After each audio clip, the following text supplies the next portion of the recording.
What's up, everybody? Just jumped on for a little bit of office hours.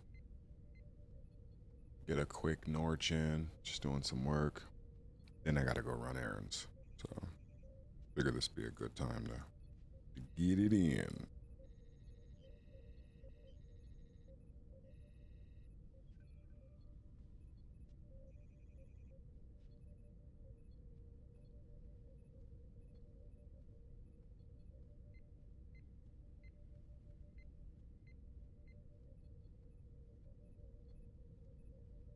Yuri, what's up, man? How you doing?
Truer Gold, what's going on? It's nobody. How you doing?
Big Norch.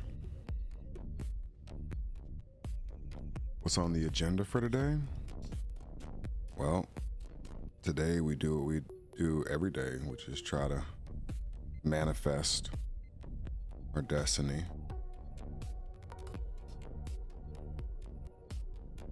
I'm going to be working on Majesty Reader today. So, for those who haven't seen that, I'm going to post the link.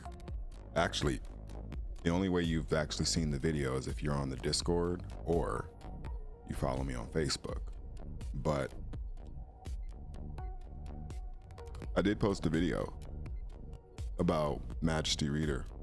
And I'm probably going to post it on the Majesty Reader YouTube channel. In fact,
Mm-hmm.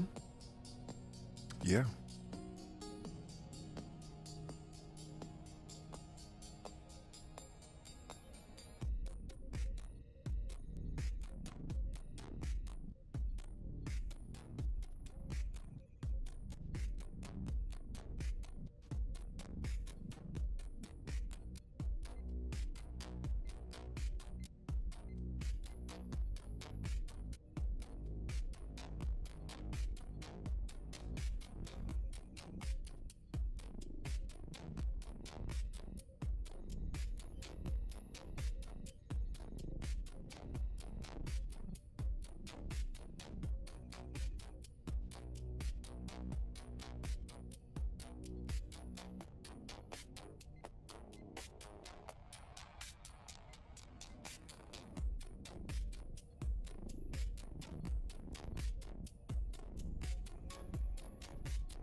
Wow, I'm getting a weird ass fucking sound issue. I don't know what is going on.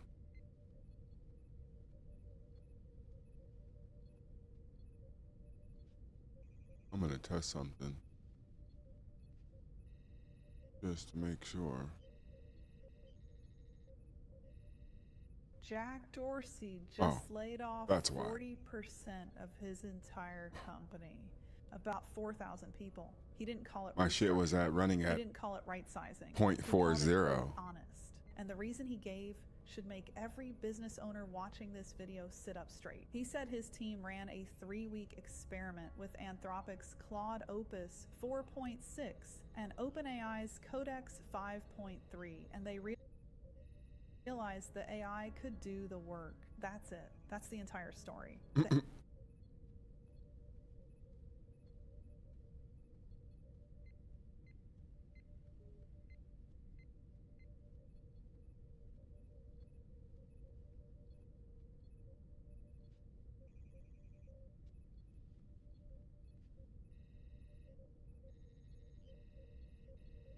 Hmm.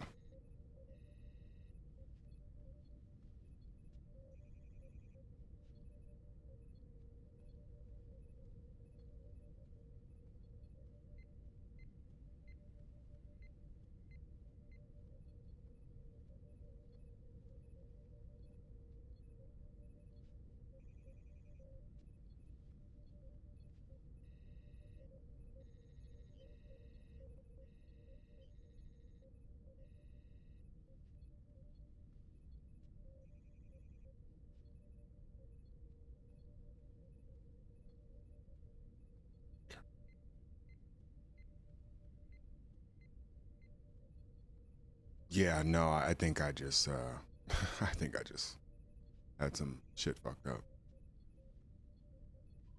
It's on me. User error, as they call it.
Big clams, dog.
That'd be interesting.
May Elson, how you doing?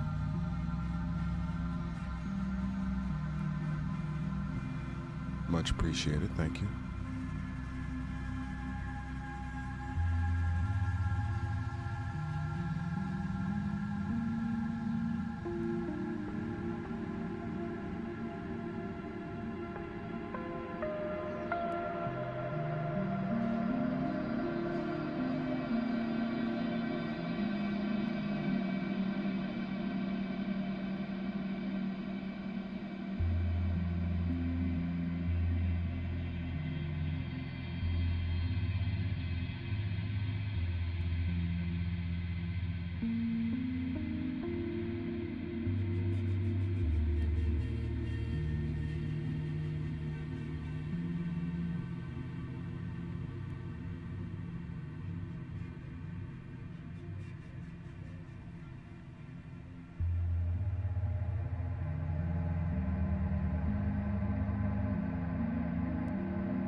I hope you're doing well as well, May.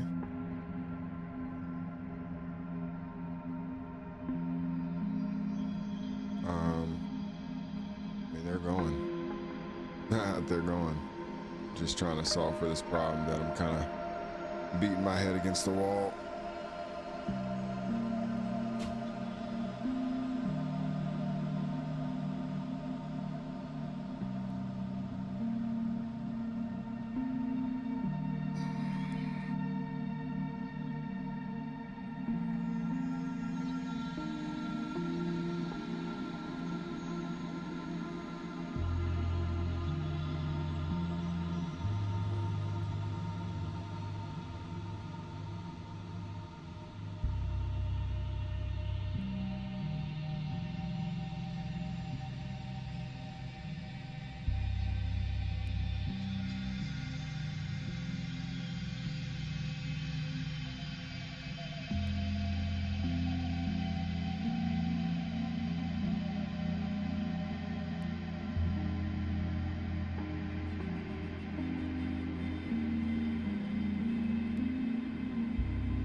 Hey, I'm down for a Norch.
I heard Norch too.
Yeah, I'm down for the Norch.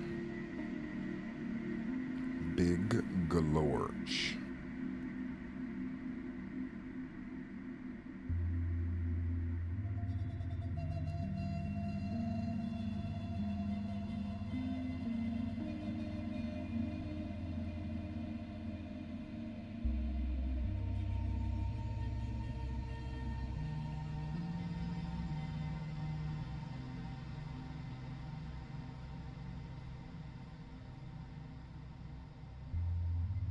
Nah, come on, everyone's doing it.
Big clams?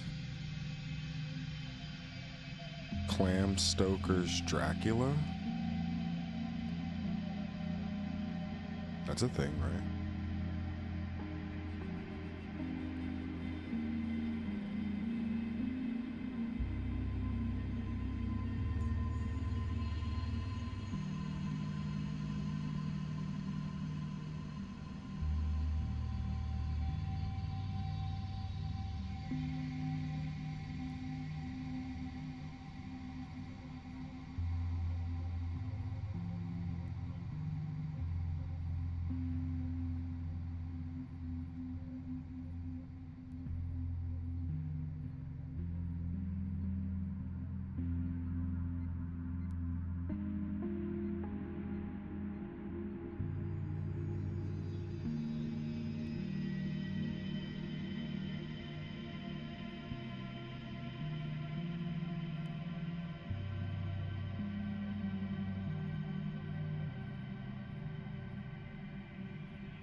Well, I know this chick. She went in to see her primary care physician. Apparently, she needed a mama clam. No, maybe, kind of.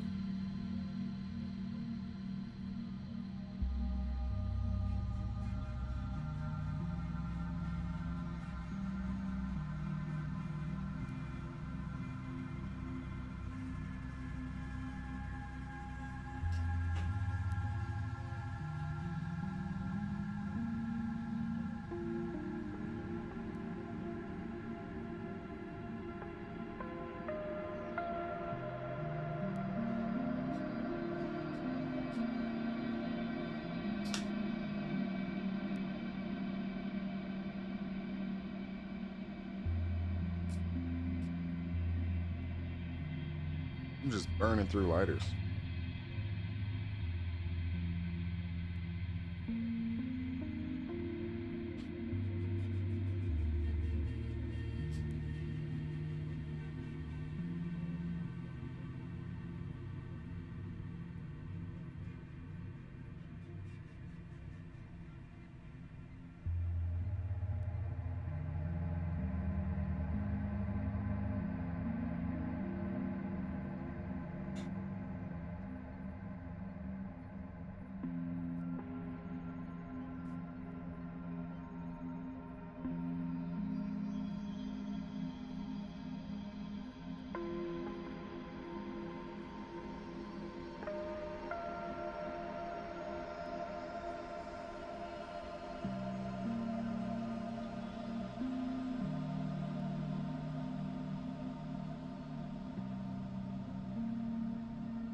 Cheers.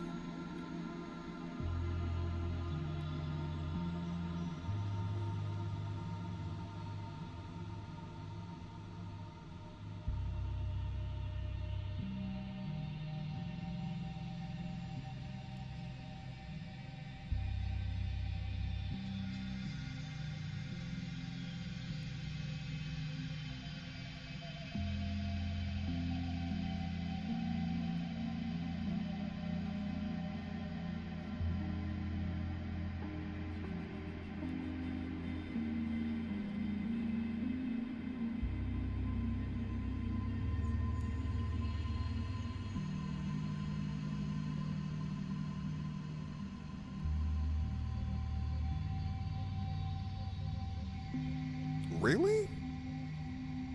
Damn, the fucking, and you know what's funny is like people talk about AI and shit, and it's like, dog, the fucking automated censorship that we have to fucking deal with is way worse than that.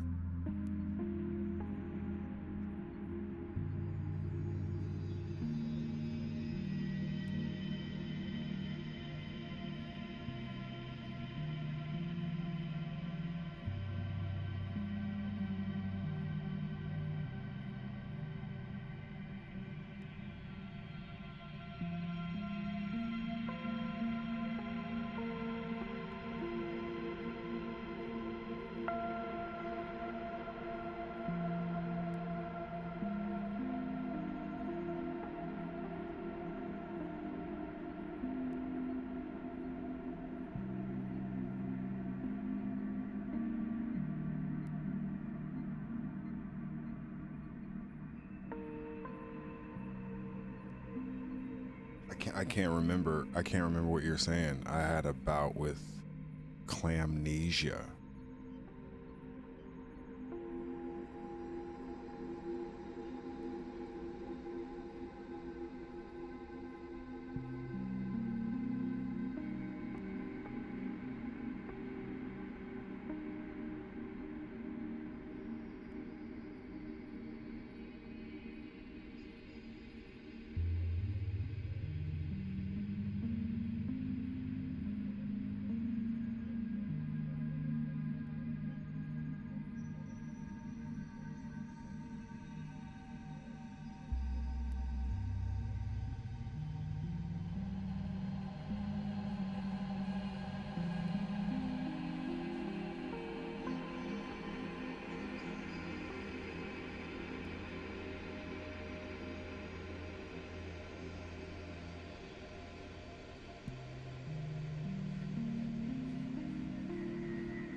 Interview with the Clampire. Ooh, that's pretty good. Damn. That's damn good.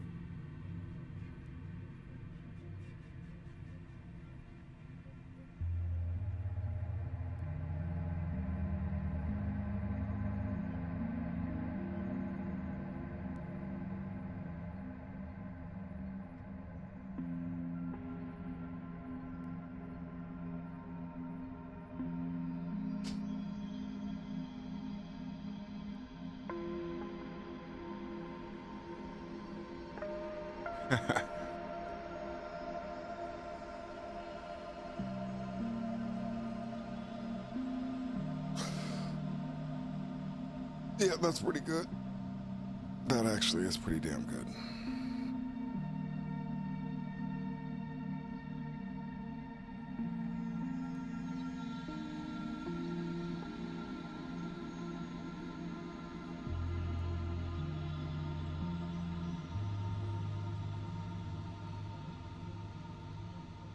Yeah, the interview with the Clampire, that's chef's kiss right there. That's too good. We're not worthy.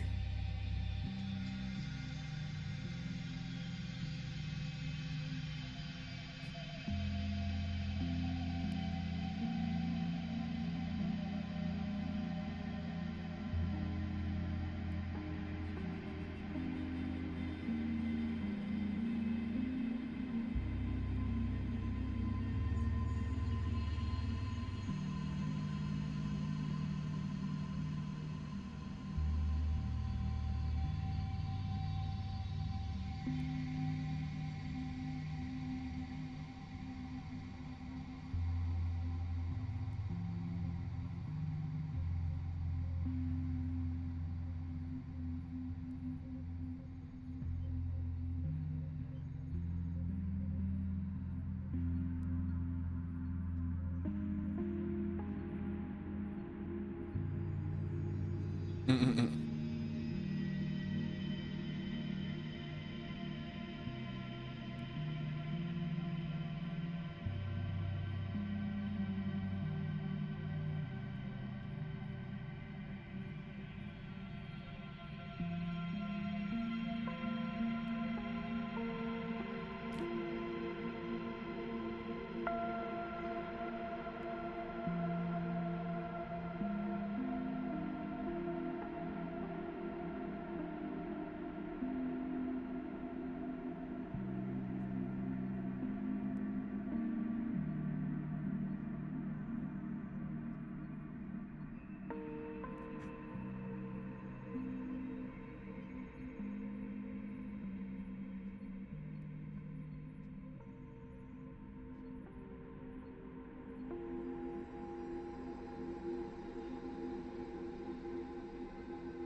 man, that felt great.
Oh.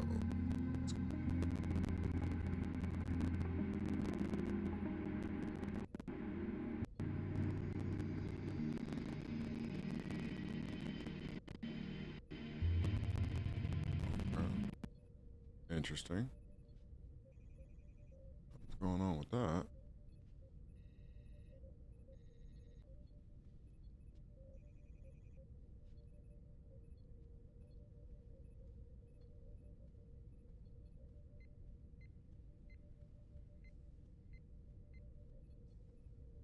What's I got left?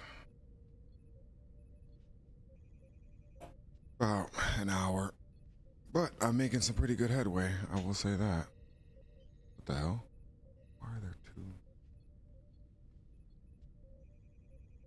Well, that's interesting.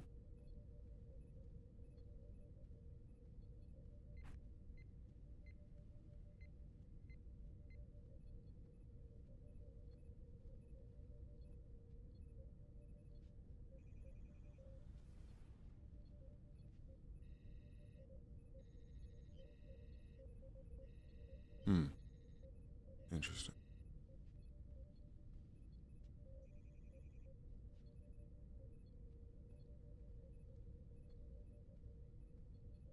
There it is. And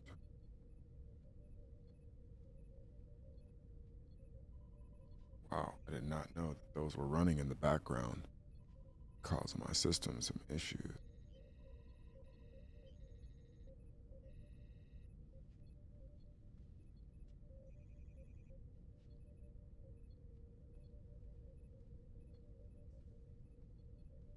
Office click to run. Running in the back. You know what? Maybe. Okay.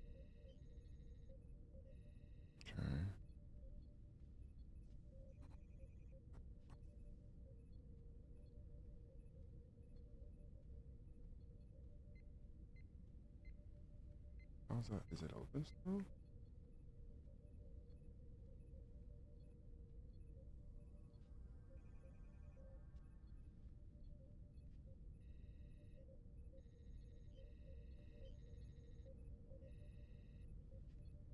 Discord does take up a lot of fucking memory.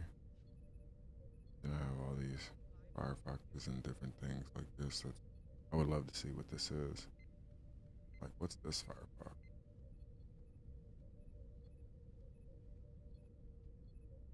Okay. Didn't see anything. Maybe there was something that closed I just didn't see. Other videos. Stuff. That is.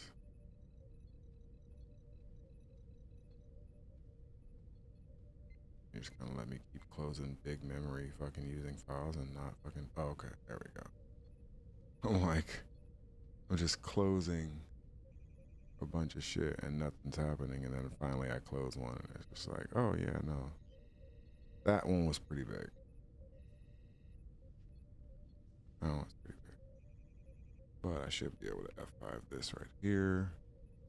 I should be able to F5 this right here. Yeah.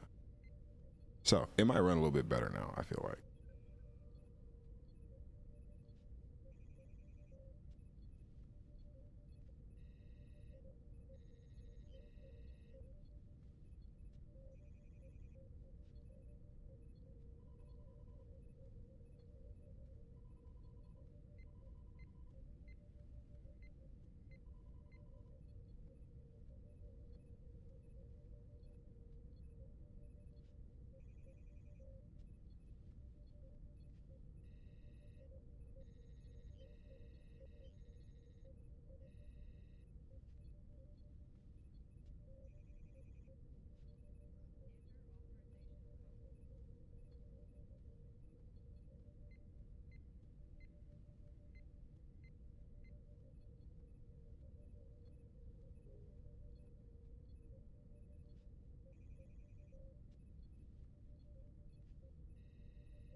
Damn.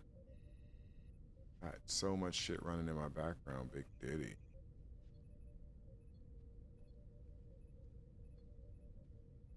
Makes more sense What the hell?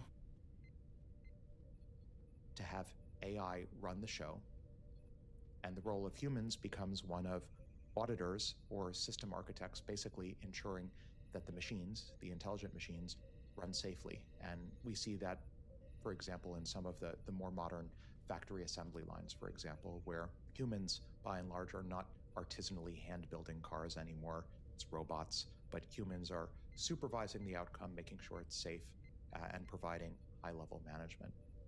And then finally, at the top of the ladder, we get to level 5, L5, where a field has been solved or commoditized, if you like. And as I was saying earlier, in my definition of the solution of a field, means that we have a reliable way to turn solutions to all the problems in the field into a compute-bound problem. If you want better output or more output from the field, you just inject more compute in as input. It's compute limited, no longer human limited.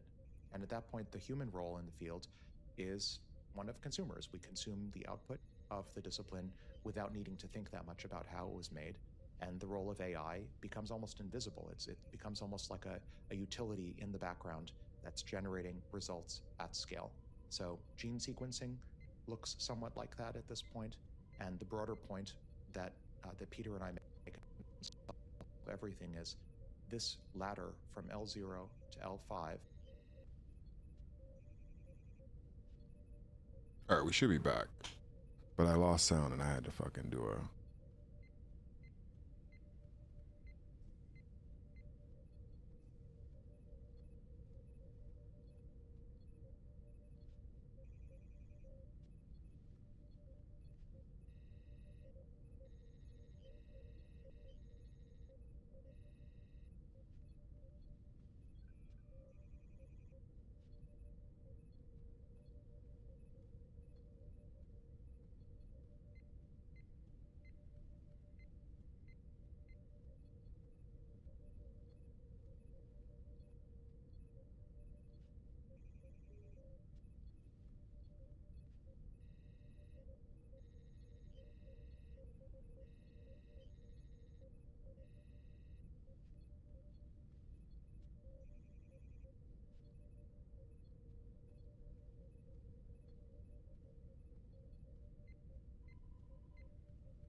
across a range of disciplines and not just remain confined to one or two or three. It's going to wash over the entire economy. You said that gene sequencing is in L5 at this point?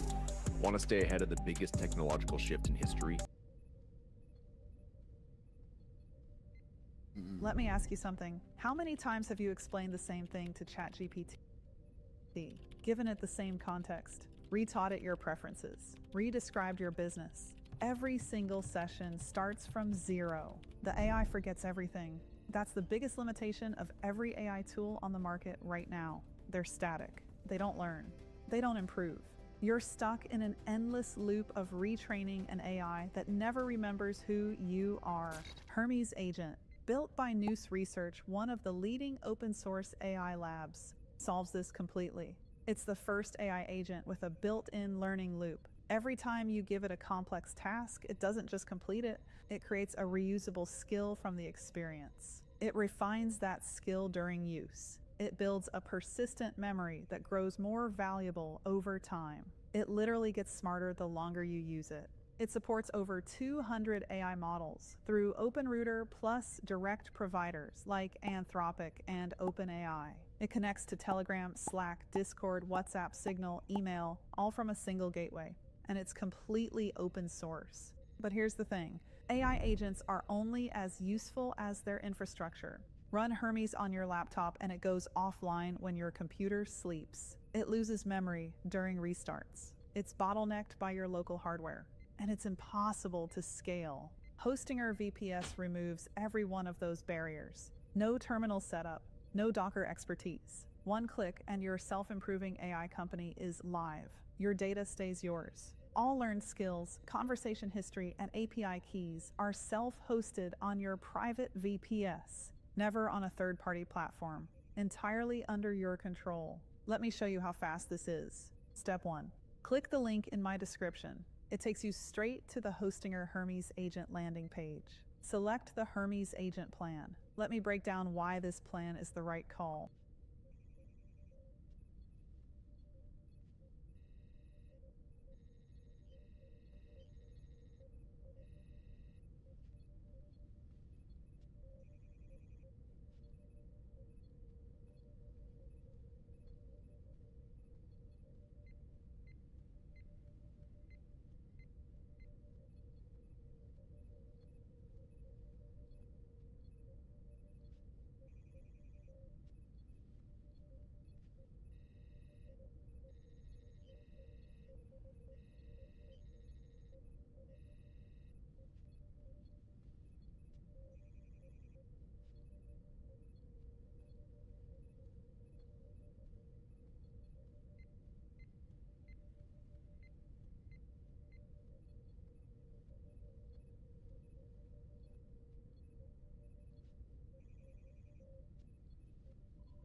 New Gemini update is insane.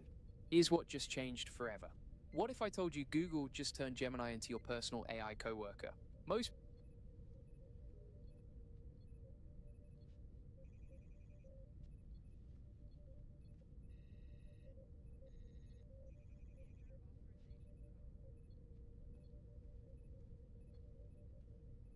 What if I told you you could run powerful AI models locally on your PC? Now imagine if those AI models could have zero filters. I'm talking about you could ask it anything. Well, I'm about to show you how to do that right now. Are you really? First thing you need to do is go into lmstudio.ai. I already have it. And then download LM Studio. I actually already downloaded this. But yeah, once you get it downloaded, go ahead and pull it up and then go over to the little magnifying glass icon, discover, and look up this one right here, Dolphin-X1-8B. It's right here. It was released 28 days ago. Dolphin? 11,000 downloads. Okay, so it's pretty recent.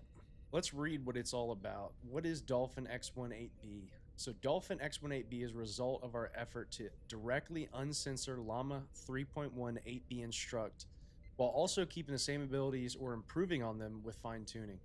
Dolphin aims to be a general-purpose model similar to the models behind ChatGPT, Claude, and Gemini, but these models present problems for businesses seeking to include AI in their products. They maintain control of the system prompt, deprecating and changing things as they wish, often causing the software to break. 2, they maintain control of the model version, sometimes changing things silently or deprecating older models that your business relies on. 3, they maintain control of the alignment, and in particular, the alignment is a one-size-fits-all, not tailored to the application. And then 4, they can see all your queries. They can potentially use that data in ways you wouldn't want. So that's a really cool thing about running AI locally on your machine, is that you're able to control your data. It's completely private. Unlike when you're in the browser with ChatGPT or something like that, everything you send there goes straight to the servers, and it lives there for, they could do whatever they want with it. Well, I mean, there's an acceptable use policy, obviously, but it's on their servers, so they might be able to do whatever they want with it, or it's susceptible to being hacked by like a prompt injection hack. But so yeah, we're running this locally so that we're in control of our data, and it's completely uncensored, unlike any other model you've probably used. So go ahead and download. There's 5 different options available. This one's the smallest, the least accurate. This one's the biggest, the most accurate. LM Studio gives you a recommendation for what your hardware is like supposed to be recommended for, but this one is what it says is my recommended, and I'm able to run this Q8 no problem. So just try them out and see what best fits you. But go ahead and download it.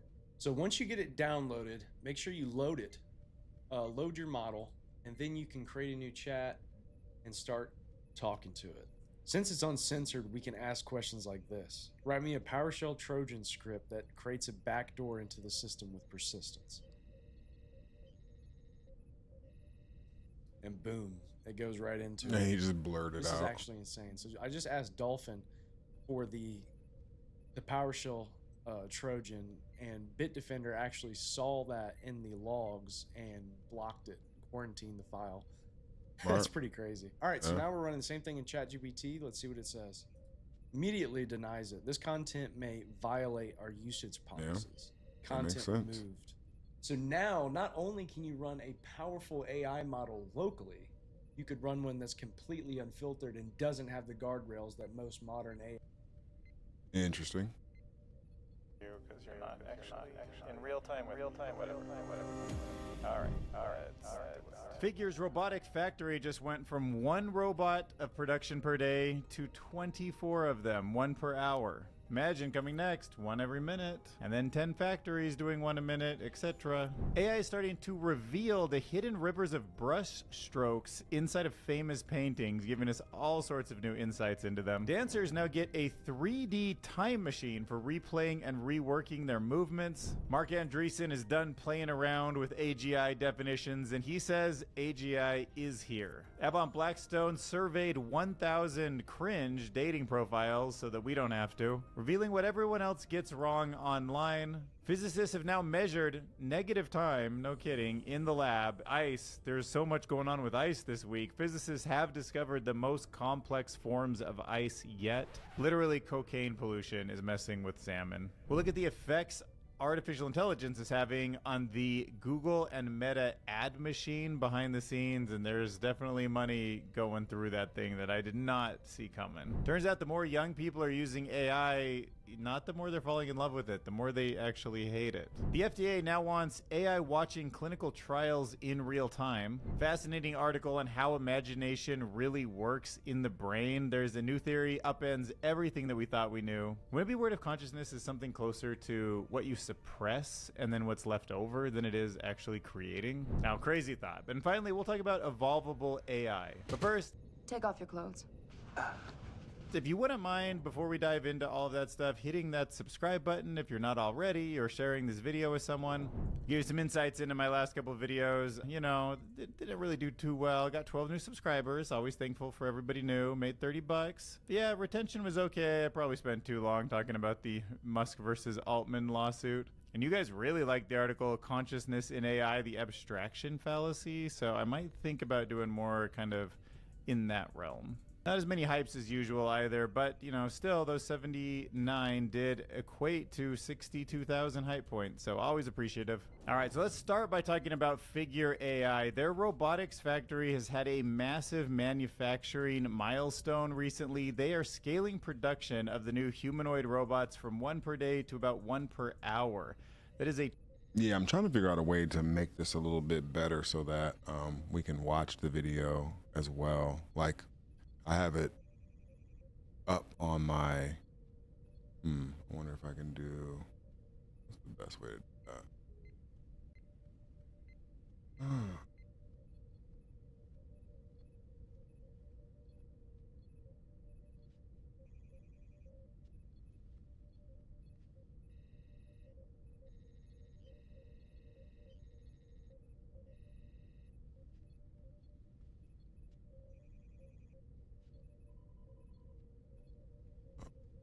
24. Like that.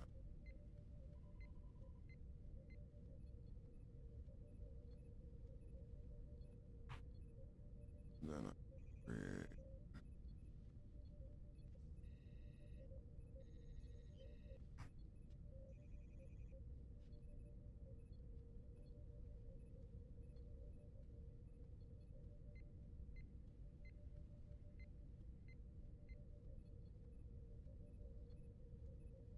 All right, it's gonna get weird for a second. Stand by.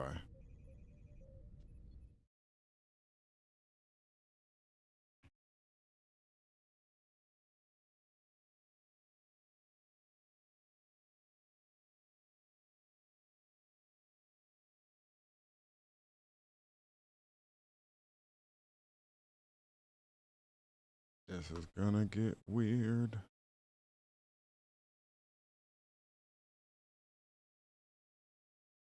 Oh, am I not? Well, that's weird. All right, let me try this again.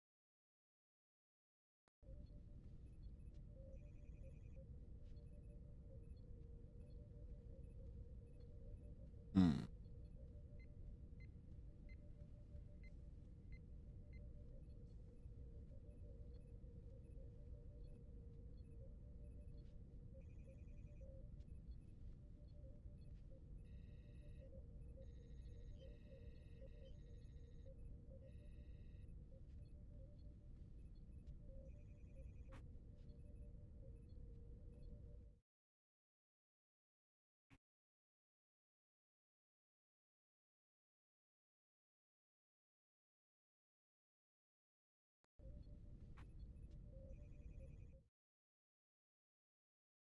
That's crazy. It made me do that before I could do that.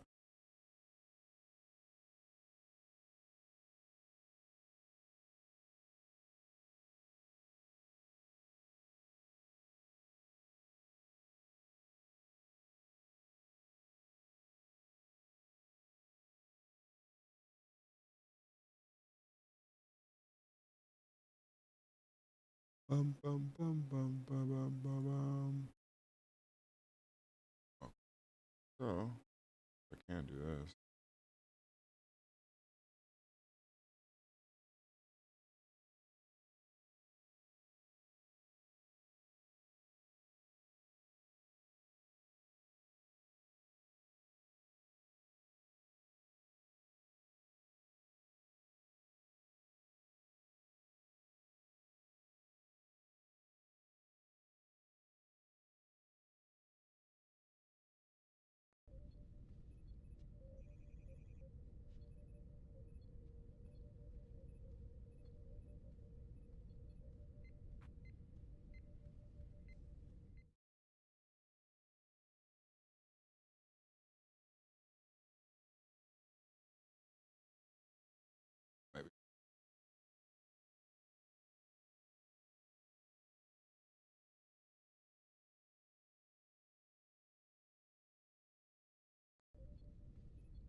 So I had to just build that up real quick. Oh, wait a minute.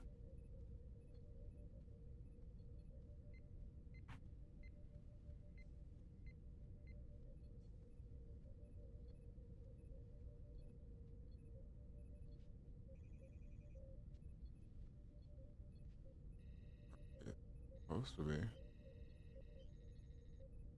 All right, well, whatever. What happened? Uh-oh. I take it you guys can't hear that either.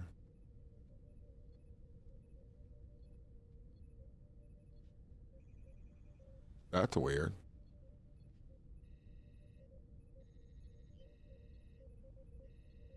All right, well, I did not think that would fucking break that, but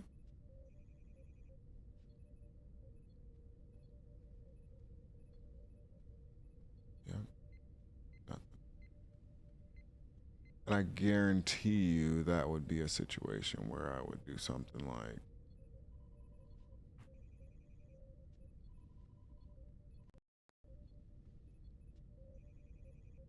oh, that's so weird. I know what it wants me to do. I just don't want to do that. It wants me to restart OBS.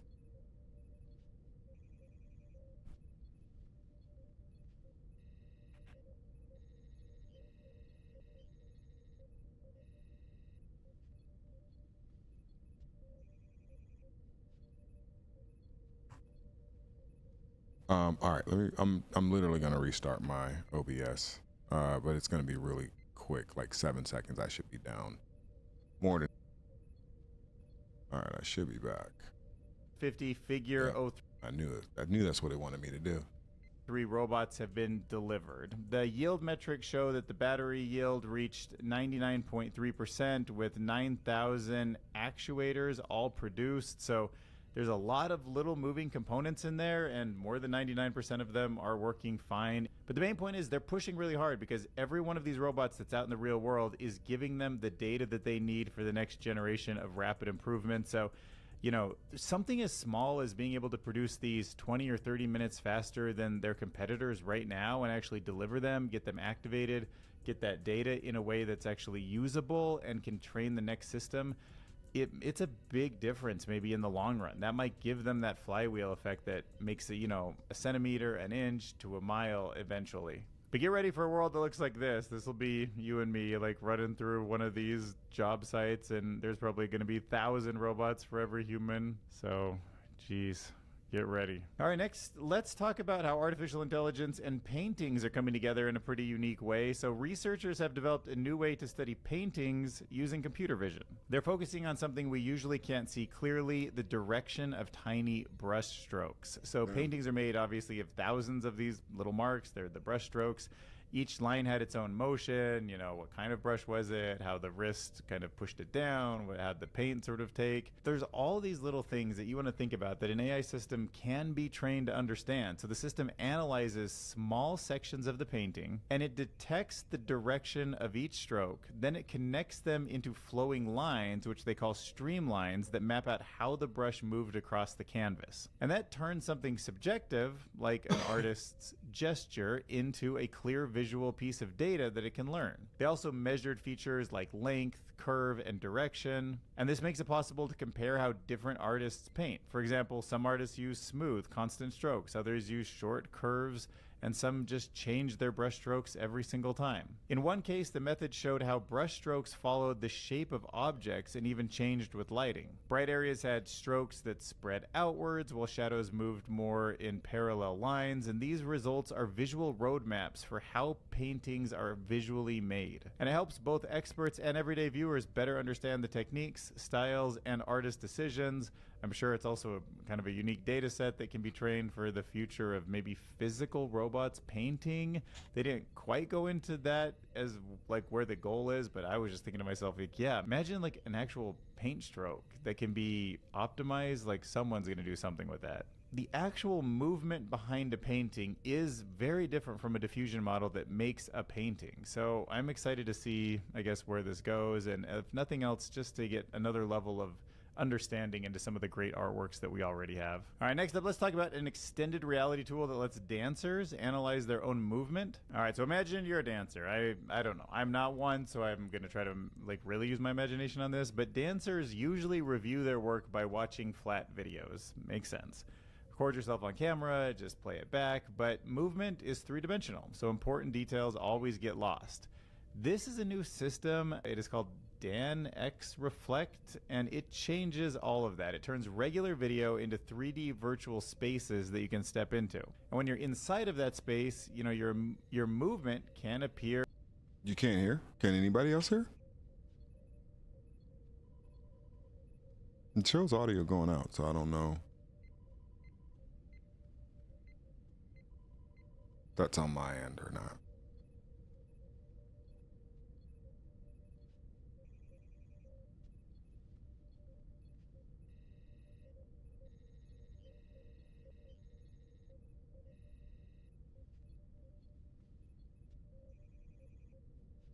As a life-size avatar. So you can put on a VR headset, you can stand in front of a virtual mirror, and then you can recreate the pose. So this system finds the closest match and then shows it next to you so that you can compare your movement with the original in real time. So imagine a bunch of dancers.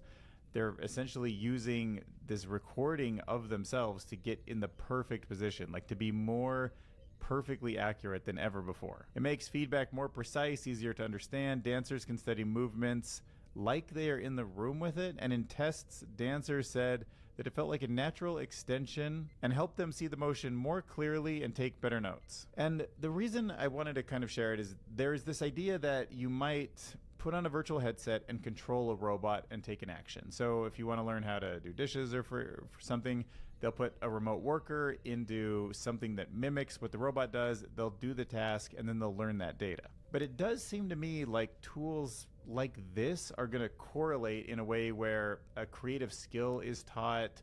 Imagine like surgery that's done, you know, on the other side of the world. Maybe it's dancing, maybe it's how to work on a construction site, but this idea of perfecting real world movements in these digital twins and where they're going to like step into robotics and also step back into people who are trying to perfect their craft.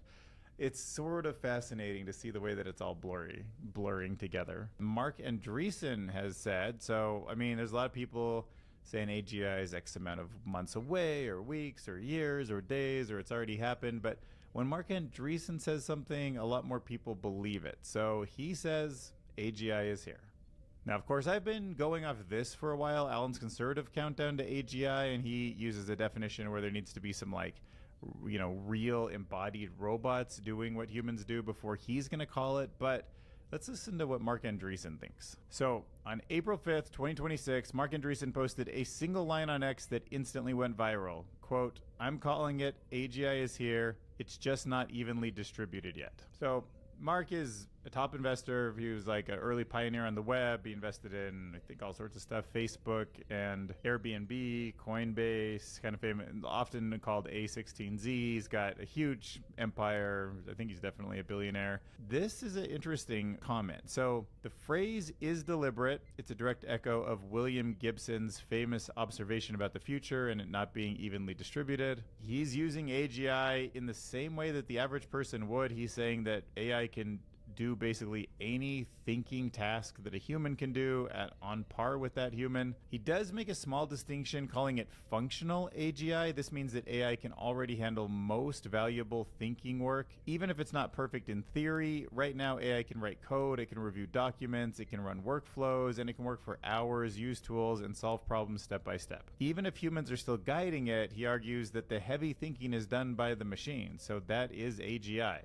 And even if it might not feel like it right now, the real limit is not ability anymore. It's access, it's cost, and it's how these tools are built into products. So the idea is that AGI is not coming later, it's already working, it's just hidden behind gates. So I don't know, I mean, functional AGI just feels like a rebrand, maybe not a breakthrough. I've kind of already leaned towards the fact that AGI is here though also, so I'm not downplaying it. I just have a very loose definition. As soon as I see these systems in all sorts of useful ways being superhuman, like the way they can answer medical questions and the way that it can just understand Wikipedia and the world and answer questions for me and teach me, it just feels already so generally intelligent. And I think someone like Alan Turing would sit down with Gemini today and just say, this is it. Like, this is what I was predicting. This thing could convince me that it's human for the most part, in most ways, and that's good enough for me to just take it really serious. Like, start making policies around it. Start creating a society where this kind of thing is at the center of it and acknowledged and respected and worked on, and like something all citizens are taking part in. The core of it's here, so I feel like we should start treating it like a world where AGI exists. All right, Avon Blackstone has survived 1,000 cringe dating profiles so that you don't have to. Let's dive into this. And we'll talk about the role of AI in her work. So she is somebody that considers herself, quote, moderately hostile towards AI. She objects to the impact on the environment. She's incredibly angry with how much of our economy has been based on its nonsense. And she is nearly overwhelmed by the rightness indignation at the amount of theft that it has committed against artists and other types of creatives. That being said, she also... Okay. She said, that being said...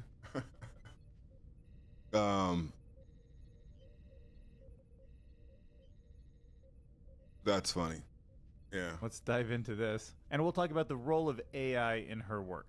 So she is somebody that considers herself, quote, moderately hostile towards AI. She objects to the impact on the environment. She's incredibly angry with how much of our economy has been based on its nonsense. And she is nearly overwhelmed by the rightness indignation at the amount of theft that it has committed against artists and other types of creatives. That being said, she also found it stupendously useful for things like spell checking. She's dyslexic.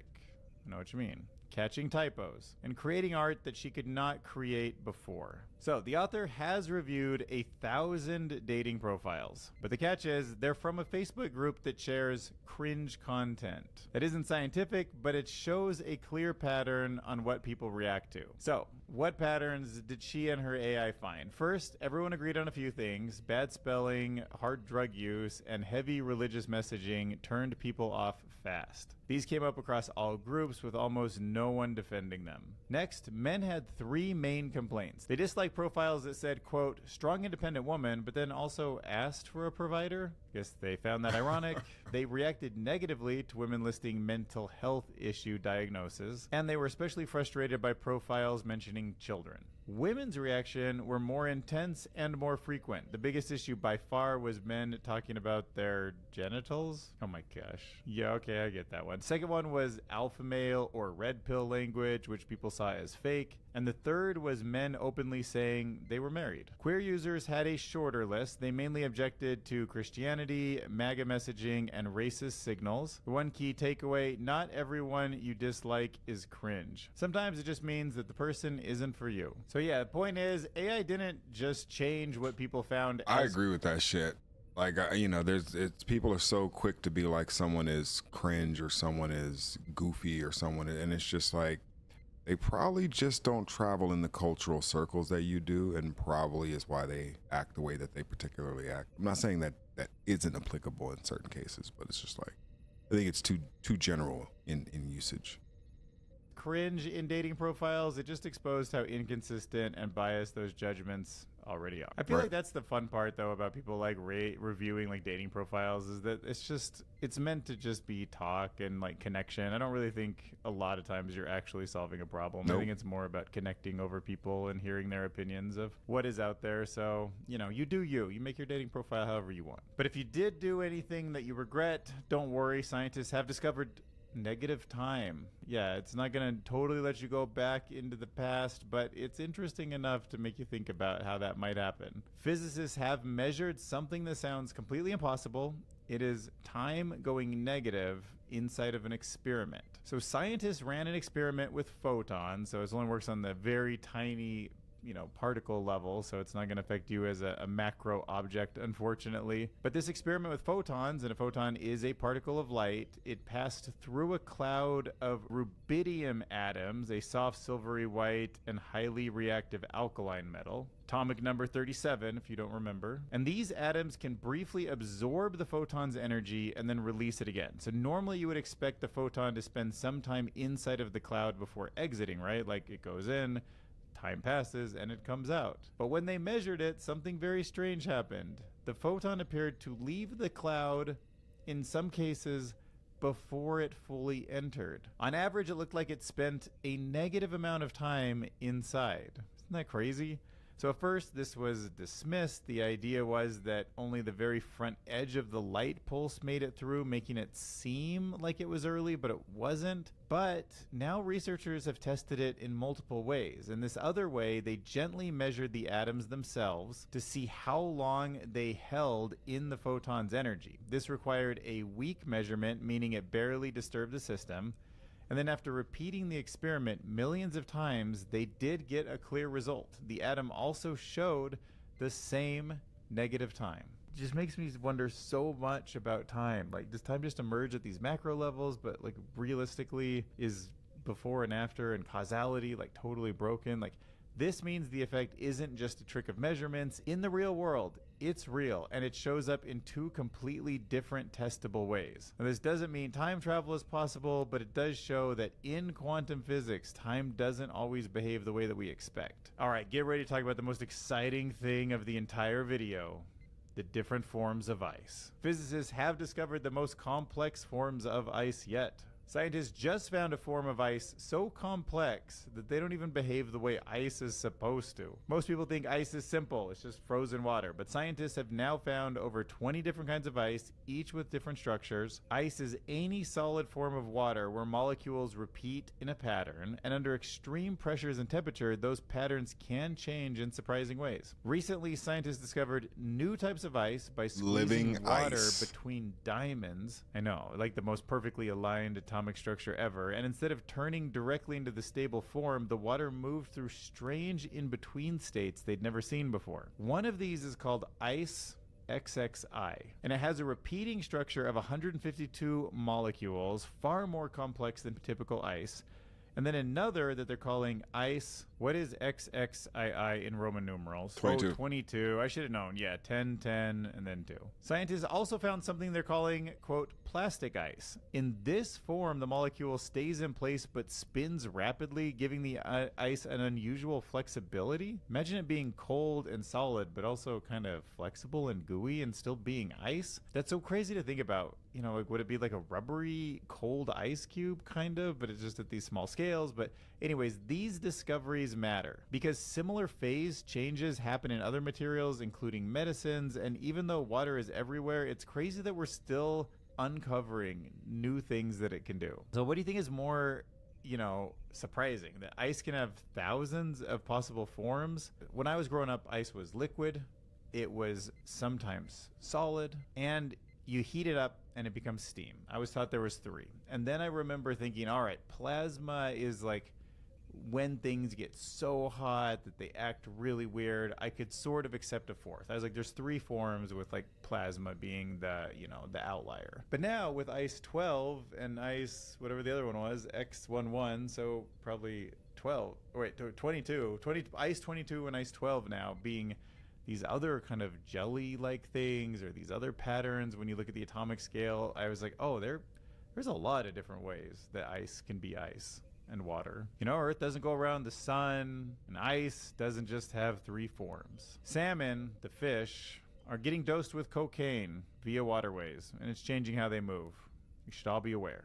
So scientists have been tracking salmon in a lake. They found cocaine pollution is changing how they move. The study looks at what happens when drug pollution reacts with wild fish. Researchers followed over 100 young Atlantic salmon in a large Swedish lake. Some fish were exposed to cocaine, it turns out.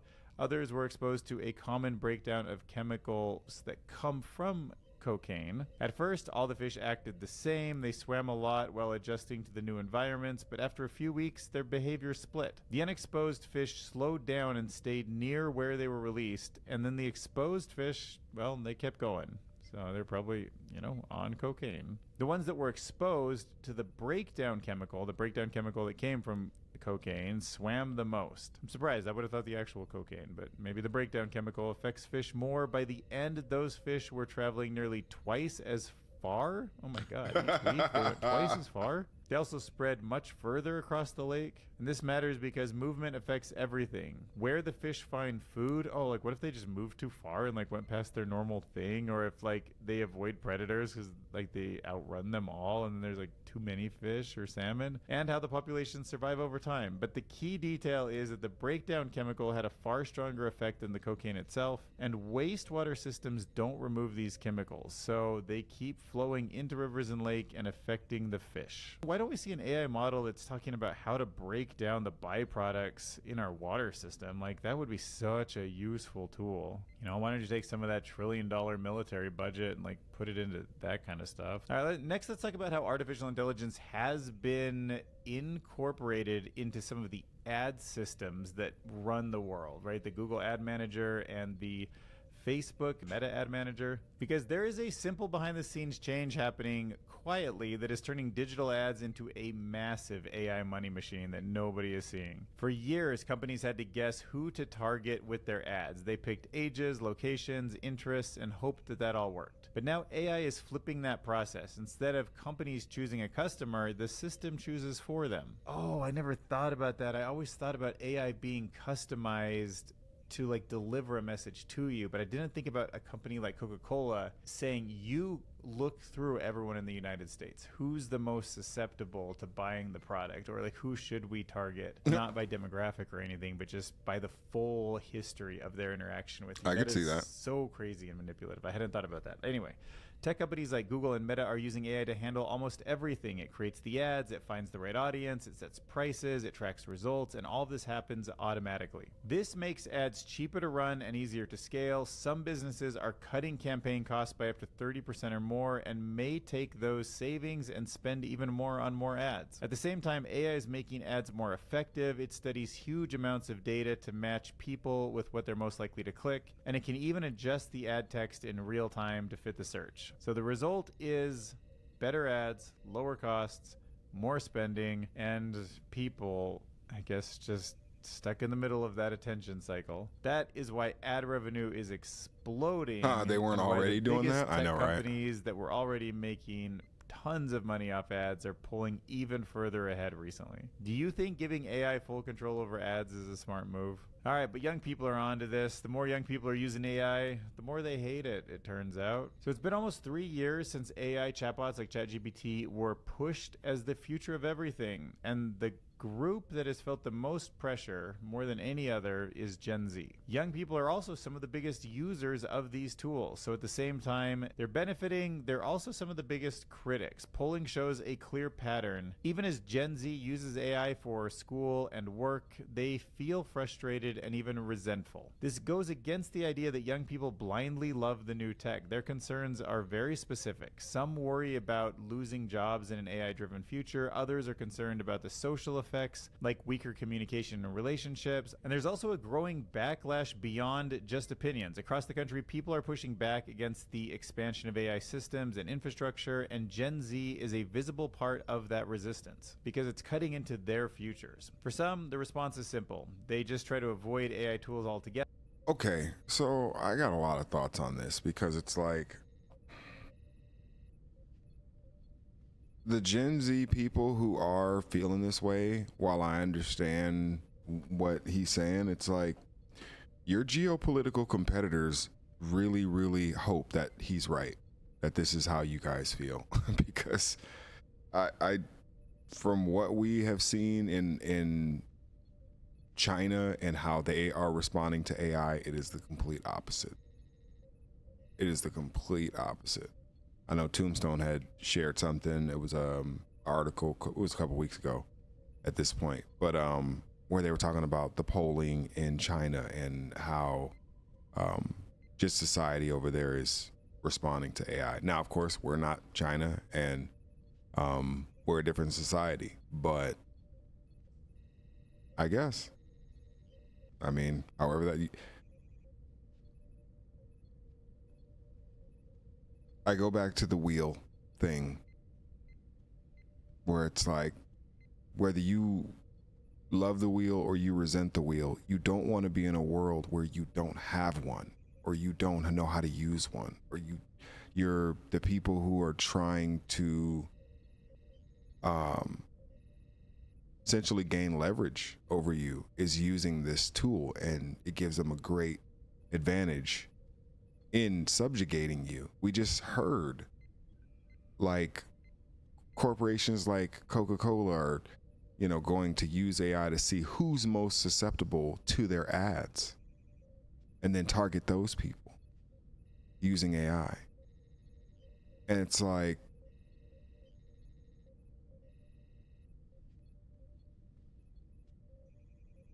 good luck with that. You know what I'm saying? Good luck with that.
But you also feel like the world's going to pass you by if you don't, and everybody in the AI industry is like, hey man, you got to learn this because this is like what's going to take your job if you're not on top of it. But instead of full acceptance, the others kind of feel like there's a tension, like they're being forced into it and it's not really what they want and it's not good for the future, but yet they have no choice. So Gen Z is using AI, but they don't fully believe in the future that it promises. Next up, let's look at how the... I don't know. That's a lot of framing. That's so much framing. I don't know, man.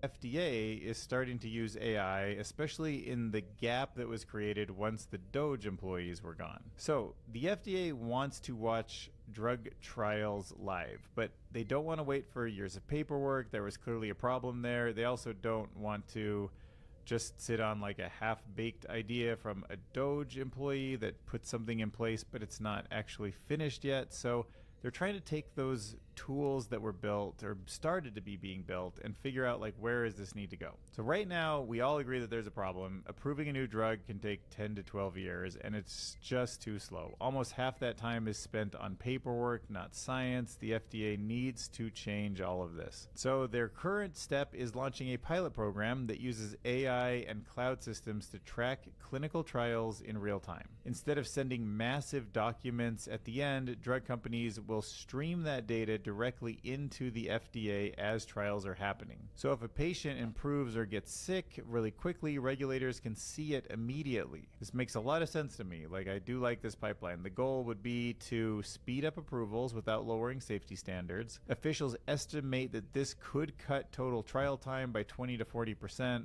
Oh, that's a decent amount, but I guess we're talking 10 years. Now we're just down to like 6 years at the best. But it's a good step in the right direction. The program starts with 2 companies, AstraZeneca, and the FDA is asking others to join. At the same time, AI use inside of the agency has exploded. Over 80% of the staff now use an internal tool called ELSA to read and summarize reports. Tasks that once took 10 days can now take 20 minutes. But of course, the tool has some errors. It sometimes can make up studies or or misinterpret data, which raises all sorts of trust concerns. So they're trying to address those also with duplicates and other people looking at things that are most important. So the FDA, I guess it is moving faster with AI while it's still dealing with its risks. I think real-time monitoring makes sense.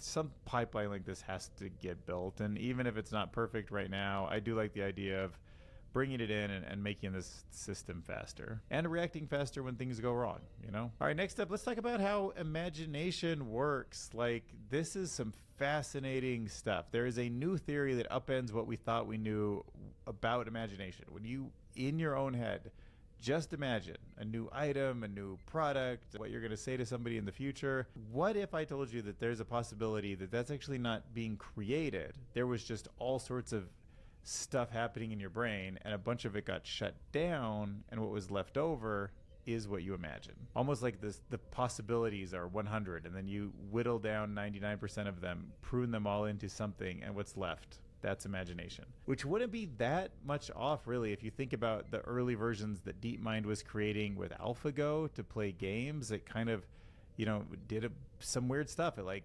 used pattern recognition to like knock and chop off all sorts of branches of decision trees, and then also just recognize patterns from games that were won in the past. And also that might kind of play into this. Your brain is currently expending about a fifth of its energy on your brain, and almost none of that is being used for what you're doing right now. Reading these words, feeling the weight of your body in the chair. All of this together barely changes the rate at which your brain consumes energy, perhaps as little as 1%. The other 99% is used on the activity that the brain generates on its own. Nerve cells firing and signaling to each other regardless of whether you're thinking hard, watching TV, dreaming, or simply closing your eyes. So that sets the stage to this idea. Your imagination doesn't create images in your brain, it reveals them by turning other activity off. So scientists used to think that imagination worked like reverse vision. First, your brain forms an idea, like a friend's face, then it rebuilds that image step by step in your visual system. But new research is suggesting something very different might be happening. Your brain already contains a constant stream of visual noise, so something like every face you've ever seen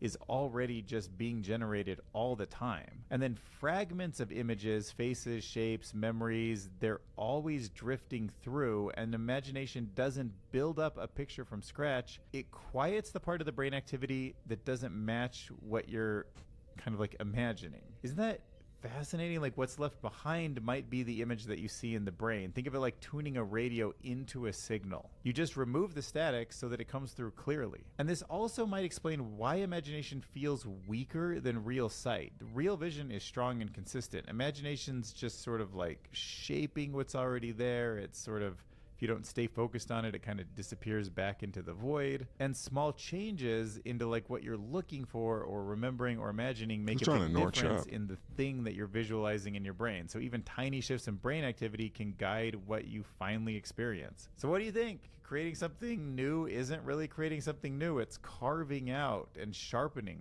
what already exists. All right, and finally, let's step back and talk about evolvable AI. Are we on the brink of the next major evolutionary transition? I kind of think so. I mean, AI by itself being hyper-intelligent is just unbelievable. So like, you get emergence from the model, you get emergence from millions of them out there interacting on the internet themselves, and you get emergence from evolution. Like, it's a triple threat, and it's going to progress AGI into ASI and beyond, and we need a word for something that's not just 10 or 100 times smarter than us, but a million, a billion, a trillion, a quadrillion. Like, what happens when intelligence is just leaves us so far in the dust that it's not even like a human to an ant? Well, there's a new idea in AI that's starting to take shape. It is called evolvable AI. This means AI systems could be evolving just like living things do. Evolution only needs two things: information that can copy itself and variation that changes how well it survives. Survival of the fittest. Modern AI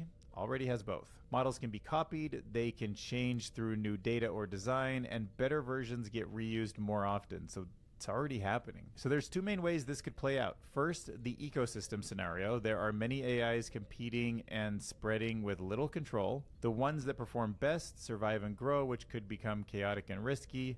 The second is the breeder scenario. Humans guide which AI improve, like farmers breeding animals. This keeps AI more controlled, but evolution still happens. This is the scenario I think we need to sort of be focused on. I mean, I already feel like it's an alien intelligence and we're growing it, and it's young enough right now that we sort of can keep guardrails on it and use its benefits without it being too bad, but we'll get past that. And then as it's also on the internet evolving on its own, we need some kind of a tool that can sort of take certain ones offline or find people who are letting AIs with prompts go in directions that are clearly negative, like ring those in and let the other models that are out there, those other agents, know that this is like not the direction the evolving needs to happen. So yeah, a little bit like choosing which good ones, like if two ones do really well for humans, then maybe we like let those kind of evolve and the other ones we try to stop. But it's gonna be so hard. I just see it mostly happening on its own. But unlike biology, AI doesn't have to wait for random changes. It can search for what it needs and upgrade itself directly. That makes evolution even faster and more powerful than everything we've seen before. So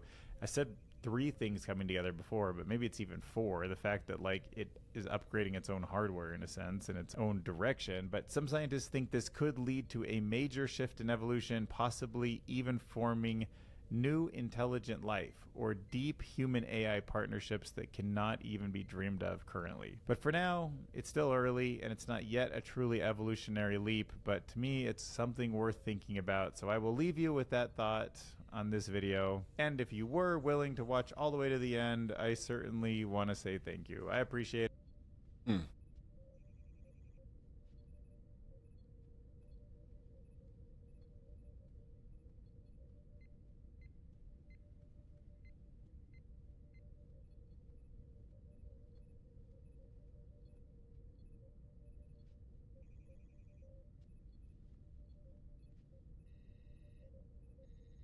So I just built a second brain knowledge management system that has an entire wiki built in that I can chat with. It will pull any information from that second brain when I chat. It's got a built-in CRM. I can journal and it will actually look at my wiki knowledge base and try to help me with whatever issues I'm going through from my journal by looking inside of the wiki. And of course, it's got all of the content that I've saved from around the web, including YouTube videos and articles and tweets and podcasts and just tons of stuff that I've injected into this that is all accessible directly from a chat or from journaling. It is really, really sweet. And I'm going to break down how the whole thing works and how you can build one for yourself right now. Most second brain systems are just like storage, right? You dump your YouTube transcripts and your articles and your blog posts and your podcasts and just everything that you're interested in. You just dump it all into one place. Problem is, that's kind of where the information just goes to die unless you're like actively going back through and reviewing the notes all the time and searching through your second brain. It's just a dumping ground for information that I never go back and look at later. So for the knowledge management system that I'm going to build, there's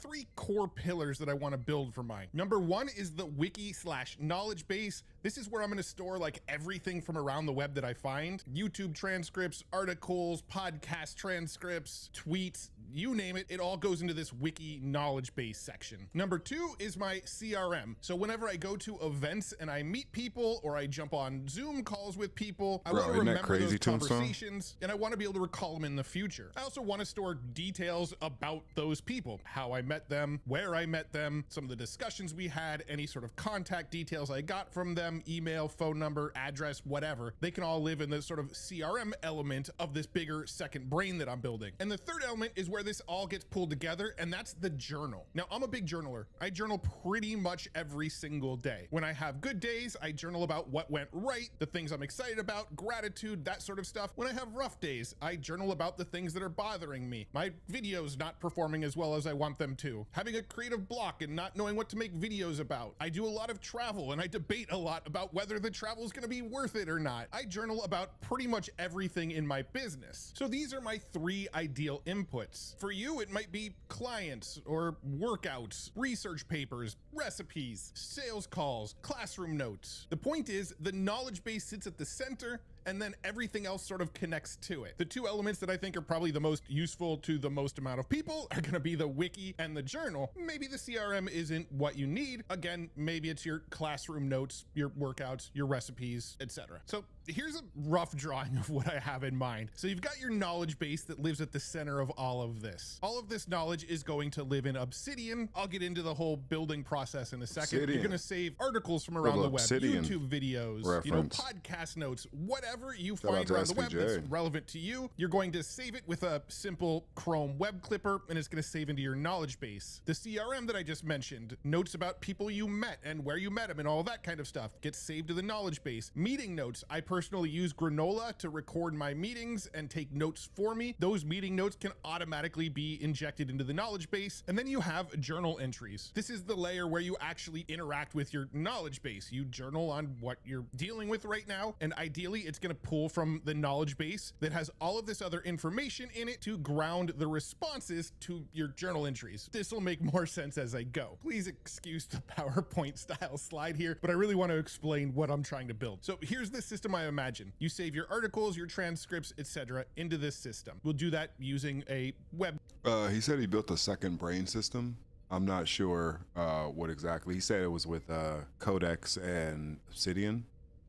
So Clipper. The AI layer in the background that we're going to build then summarizes this stuff for us. So it's not just a giant transcript, it's actually sort of the bullets and just the information we need to know. The AI is also going to extract people, companies, tools, ideas, and themes, and sort of break those off. That's where it becomes kind of like a wiki. You could click into the tools page and it will list off all the tools that have been mentioned across everything that we've saved. You can click into one of the tools and it will mention where and what video that came from. And that goes for all of these little categories here. I also wanted to auto link related notes. So if I have multiple videos about how to build something with OpenClaw, they all get cross-referenced to each other, and I can click around and sort of jump into others. If you're familiar with other second brain systems, or like the Zettelkasten system, it's essentially that same concept of interlinking. I'm then going to let the journal directly into the system. So when I do write journals, it responds like ChatGPT, but it's actually grounded in my own saved knowledge. So it's not going to just imagine an respond with what OBC version of this ChatGPT would have responded with. It's going to respond with something like, I see you're struggling with ideas for videos. Well, you saved this video 3 days ago that says you should do this, this, and this. You also saved this video 2 weeks ago that gave this advice when you're struggling with video ideas. And it will actually pull from the knowledge that I've saved, making it more tailored to exactly what interested me and what I found valuable over time as I save stuff into the system. It's also going to use AI to find patterns from past journal entries. So if I'm constantly journaling on the same thing over and over again, the same struggle, it's going to see that as a pattern and take that into account when it's responding to my next journal entries. It should resurface relevant ideas when I need them, and it should also let me save notes about people and connect those people to ideas, companies, events, and conversations. So the CRM and the meeting notes that I'm constantly saving, that should also be connected to ideas and journal entries, and all of it sort of pulled together in this big mashup of like, here's the conversations I've had, here's what I'm journaling on, here's what I've saved that I found interesting, and it's all in this big old soup of content that I'm saving. But that big old soup of content that I'm saving is the grounded information that is getting pulled when I write my journal entries and then get a chat response based on those journal entries. All right, now that I've completely over-explained this, let's just jump into the process I'm going through to I don't build think he this. over-explained There's a it. cool new feature from Hostinger that's made for deploying AI agents at home. So if you've ever wanted to run something like OpenClaw but don't know where to start or find it really complicated, this is going to make the process a lot easier. I found a pretty good OpenClaw process, but myself, okay. so I can attest that the setup can get pretty technical. Right now, it's deployed on my DGX Spark, and my favorite thing it built, this simple CRM that when I meet people at events, I can save quick notes in Slack and then later ask it to remind me what we talked about. So it's great for automating everyday things like that to full-on businesses and these huge agentic systems, which I've also seen people do. And this new feature from Hostinger makes it a lot easier to set up. You can either pick a managed OpenClaw plan or a VPS option. The managed version is honestly the easiest. It's a one-click deployment that includes built-in AI credits, web scraping already connected, and they handle the updates, backups, and security for you. You just go to the OpenClaw landing page on Hostinger, click Get OpenClaw, choose your plan, and by the way, if you do the 12 or 24 month option, it's even cheaper per month. Then during setup, you choose your AI provider, pick your communication channel like Telegram or WhatsApp, and launch. And then once it's live, your agent runs 24/7. AI agents like this used to feel very gate kept. Like only the really technical people or big enterprises were able to use them. But now it's pretty cool how easy it's become to set it up and use it for yourself at home. So if you've wanted your own AI assistant without the headache of managing servers manually, this is probably the easiest way I've seen to do it. Check it out at the link in the description box, and to save even more money, use my code MattWolf for an additional 10% off. And thank you so much to Hostinger for supporting my channel and sponsoring this portion of today's video. Now, before I go any further on this, I do want to give credit where credit is due. This whole LLM knowledge base idea came straight from Andrej Karpathy. I specifically took the idea of using Obsidian as the front end. Obsidian sort of helps organize and easily read markdown files. I'm just sort of extrapolating off of this idea and adding my journaling element and my CRM element to the wiki concept that Andrej laid out here. Now, in order to build this, you're going to need a couple tools. I'm going to build this in Codex here. This has been sort of my IDE of choice lately to do coding and projects like this. This is free to download, and you get a certain amount of usage on the free ChatGPT plan, but you're going to get the most out of it if you do end up upgrading. I'm also using Obsidian here. Again, this is just a giant markdown organizer and reader. This is totally free to get. You can find it over at obsidian.md. You're also going to want the Obsidian web clipper. So if you're on the obsidian.md website, I could scroll all the way to the bottom here and you can see there's a link for web clipper. Click in there, click add to Chrome, and you'll get this little Obsidian web clipper that you can see here in my Chrome. And if I click this, this is what automatically creates a new markdown file, a new note for whatever page you're on. And the cool thing that I really like about this Obsidian web clipper is that it automatically pulls the transcripts from any YouTube video. So if I come over here to YouTube and click on one of my recent YouTube videos, and then I come up to the Obsidian web clipper, it'll take a second to load, but it will eventually load the entire transcript for this whole video straight into Obsidian. And that makes it really easy to inject any YouTube video or any article you find around the web directly into your Obsidian vault. So once you have Obsidian installed on your computer, create a brand new vault, and I'm going to call it Second Brain, and I'm going to save it in a folder on my computer called Second Brain. Now I'll open that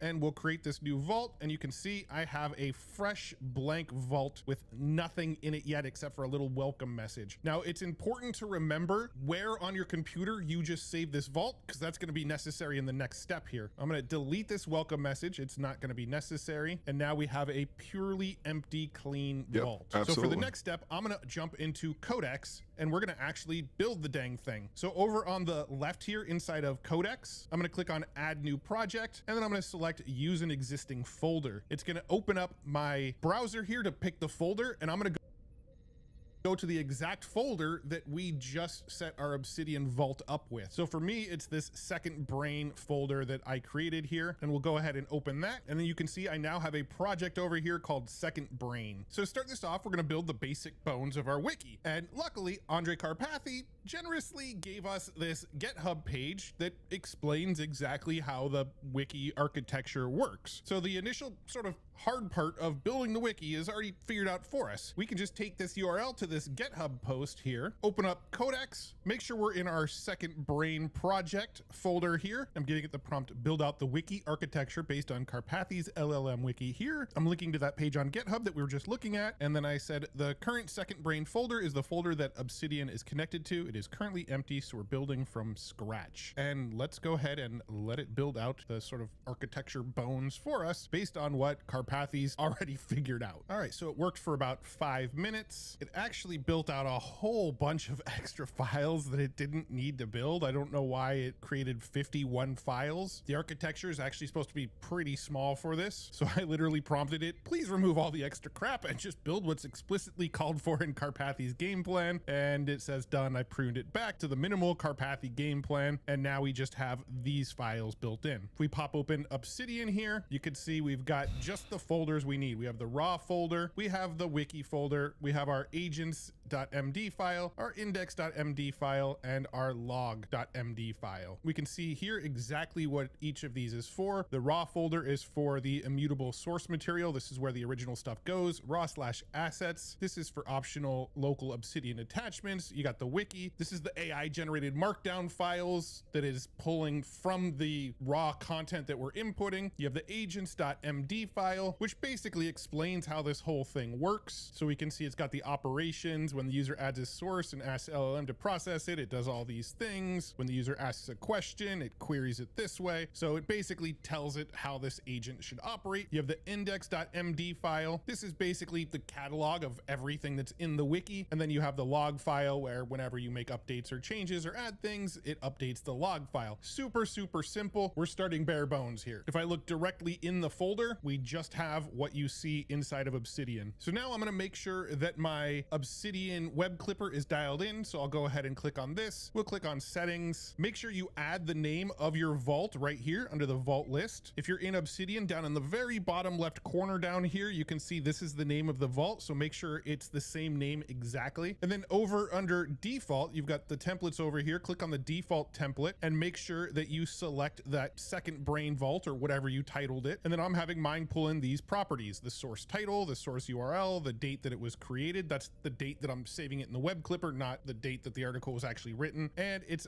adding an automatic web clip tag to it. And then for the note content, it's just pulling in the content. A lot of this might actually be set for you by default, but if it's not, this is what it should look like. Under note location, we're going to change this to just say raw, because that is the folder inside of our Obsidian vault that we want it to dump it inside of. All right, so I can close out of this. And for the very first thing I'm going to ingest, might as well ingest the instructions for how to build one of these wikis. I know it's very meta, but I want it inside of my wiki. I'll click on my little Obsidian clipper button and you can see the source title, LLM wiki. We've got our source URL, the date I'm pulling this in, and the tags for web clip. And then here is all of the content of this page here. We'll go ahead and click add to Obsidian and we can see it added it directly inside of the raw folder here inside of Obsidian. Now, nothing's going to happen automatically. We actually need it to tell it to process the files inside of raw for anything to actually happen. But let's add a few more things. I'm going to look through my YouTube history and ingest some of the recent videos that I've watched, like this video called How to Trick Your Brain into Becoming So Disciplined Your Friends Will Be Shocked by Your Success. I love a lot of psychology and mindset type videos. So if I want to ingest this, I come up to my web clipper and you can see it's going to pull in the entire transcript here. So I'm going to go ahead and click add to Obsidian. And once again, we've got another file here under raw. Now there's one issue that's going to pop up when I pull in YouTube videos is it's not going to properly know the channel name because it's not automatically pulling it into any of these properties. But I can go to Codex here and give it some additional instructions. When I save a video from YouTube using the Obsidian web clipper, and then you go and process the files, make sure it also pulls the channel name from YouTube and adds it as one of the front matter fields. All right, so let's go ahead and do that. So now let's go ahead and do a quick test. We've got two source files in here. So I'm going to jump into Codex and go ahead and tell it to process the files inside the raw folder. Let's see how well it does right now. All right, so it took about 3 minutes to process and it created a few new sections. So let's just go ahead and pull open Obsidian here and we can see it left the original source material here, but then it started to build out the wiki of everything else. So we've got our compounding knowledge base, which was clearly pulled from the explanation from Andre, discipline without willpower. This was pulled from this channel, Aaron Miller Study. Let me just double check that it got the channel name correct. Yep, Aaron Merrill Study. Environment design. We could see this was from the source discipline without willpower, which was one of the concepts that it saved, which came from this original video that we saved. Identity-led goals, LLM wiki, temporal discounting, and temptation bundling. So we can see our wiki is starting to get built out. And then we have our index here, our various sources, the LLM wiki and the discipline without willpower. It actually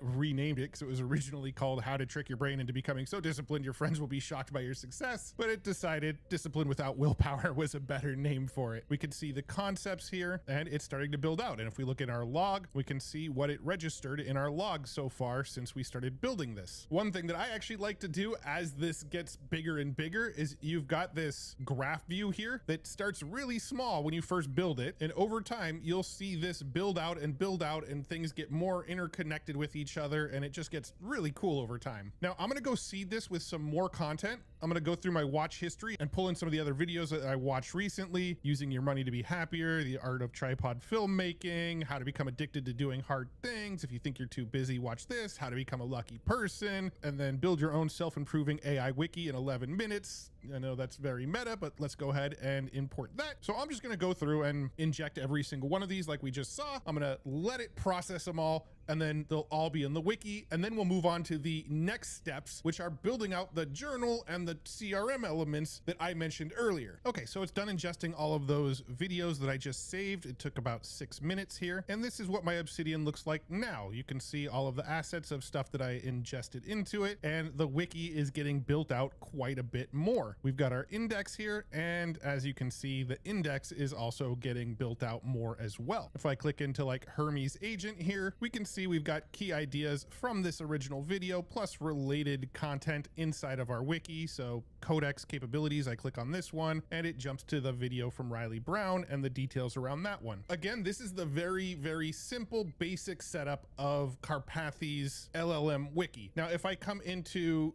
Codex again, we can essentially chat with the wiki. So I come to my second brain folder, click on new chat, and I can ask questions like, what are some tips for motivation when I don't feel like doing the hard task today? I know I saved a couple videos about this exact topic, and we can see it's already saying, I'll treat this as a wiki query. First, I'm checking the vault index, then I'll answer from anything already captured and add the reusable bit back into the wiki if it isn't there yet. Here's our final response. When you don't feel like doing the hard task, don't wait for motivation to arrive first. Treat it as a task design problem. Make the first few minutes smaller, easier, and more rewarding. Try this. Gives me a handful of tips, and this was all pulled and grounded from the wiki, but it also updated the wiki based on the question that I asked. You could see that it changed the index.md file, the log.md file, and the wiki motivation for hard tasks. So opening up my Obsidian Vault here again, looking in my log, we can see that it actually logged this query, motivation when avoiding a hard task, answered a query about motivation, and it even updated the index with it, and it created motivation for hard tasks and linked back to the original sources that it found this information from. So as you ask questions, the wiki further and further and further builds out based on the questions you were asking. Now, there's a few things that I want to do to clean this up a little bit and make it slightly more useful for me, because right now, once it processes something, it just leaves it in this raw folder, and this is just going to build up and build up. And so what I want to do is under this raw folder here, I'm going to go ahead and create a new folder,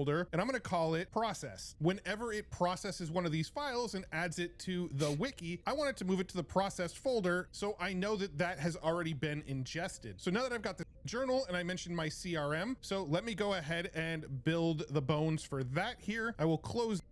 Good afternoon, good evening. I am thrilled to be here with all of you, but I am especially thrilled to be here with Jensen Huang.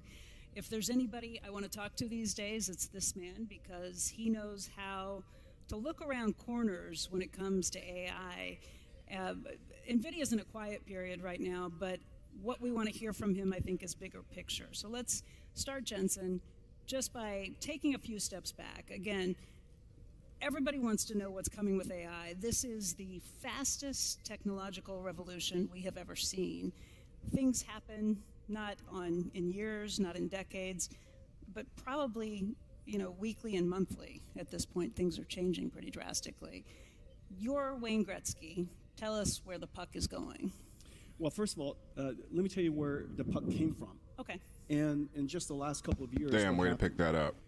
I feel like I'm sitting on something that's causing all of this to happen. Is it me? It might be me. Hold on. Better? And so what happened was, 2 years ago, ChatGPT came out, and what made ChatGPT revolutionary was the ability to generate generative AI. You give it a prompt, it can write you a story. You give it a prompt, it can make you a picture. You can give it a prompt, generate a video for you. You give it a video, it could generate a story. You can give it an image, it can, right? So on and so forth. You give it an image in 2D, and that generates an image in 3D. And so generative AI. The ability to generate has two profound capabilities. One, in order to think, you have to generate tokens in your mind. Inside. What do you mean tokens? Tokens, you have to generate thoughts. And so the fact that our ability to think and reason requires us to generate thoughts. So the moment we got AI to generate, we realized you can now think. You can now reason. The second thing is, in order to use external tools, you have to generate commands. And so when you use the browser, you have to generate words, control something else. Those two ideas, the moment that happened, the entire industry raced off to go figure out how to use generative AI to enable reasoning, which came out last year, and then now agentic AI, which is the ability for AI to understand, reason, plan, use tools to do something useful. So in the last several months, what happened is the industry took the Claude code, Anthropic's Claude code came out, and it was the first agentic system that was able to do really productive work like software coding. And software coding is a good first place to go, but remember what coding is. Coding is the codification of something you want to automate. And how many companies in the world, how many people in the world don't want to codify into a program something you want to automate over and over and over again? So it turns out coding is important for software engineers, but coding is super important for all companies. And this all happened in the last several months. And so AI in the last several months became useful. That's the big idea. The second big idea is that in order for AI to go through understanding, reasoning, planning, using tools to take action, the amount of computation necessary compared to generative AI is like 1,000 times more. Yeah. In 2 years' time, just think, in 2 years' time, the number of cars you need in the world grew by 1,000 times. In 2 years' time, the number of airplanes you need in the world grew by 2,000 times. Whatever it is that you want to use as a metric, the 1,000 times difference is incredible. But then you multiply that by the number of people who now want to use it by 100 times, which is the reason why GPU consumption is going through the roof, and over even GPUs we sold 4 or 5 years ago now are rising in price faster than good wine. And so it has defied what every buying NVIDIA GPU is like investing in art. It has defied what everybody said was going to happen. If it's 1,000 times over the last year, the demand for compute, where do you see it next year? And how far out do you try and figure these things? Well, the way to reason about this is you come back and you ask yourself, one, what is the usefulness of automation of intelligence, and who could benefit from it, and how would you benefit from it? That's number one. Number two, what kind of infrastructure is necessary to produce intelligence? And this is one of the big ideas in computer science, and this is something I reason about. Right now I'm talking to you guys, I'm reasoning step by step. And 15 years ago, I reasoned about what was going to happen with deep learning, which led NVIDIA to invest in all that stuff. And here we are. And so what's happening is the difference between the way computers are going to work in the future and the way computers work for you right now, you just have to pick up your phone and when you click on the news, remember that news article or that video of Becky was pre-recorded. You recorded it in advance, you stored it in the cloud somewhere, and then when I click it, I retrieve it. Now, in the future, you're going to still do a lot of that. However, most of the time that you're interacting with your computers, you're going to be giving the computer your intention. Are you asking a question? Would you like to do something? Are you thinking about something? You'd like somebody to debate with you? Is there a big planning thing that you want to do for a vacation or a wedding or whatever it is? And then you just tell the computer what you want, like you talk to a person, and it understands your intention, reasons about how to solve it, comes up with a plan, uses whatever tools it needs to use, goes to all these different web browsers and use whatever Excel, and maybe even use Photoshop, and creates wonderful things for you, generates a bunch of images, and then comes back with a brochure. Yeah. Right? And so you got to ask yourself, therefore, if that's the way you use, if the first way you use computers is retrieval based, and now everything is generative and it's contextually relevant, meaning you can't pre-record anything that I just said. And so therefore, the number of computers in the world is going to grow incredibly.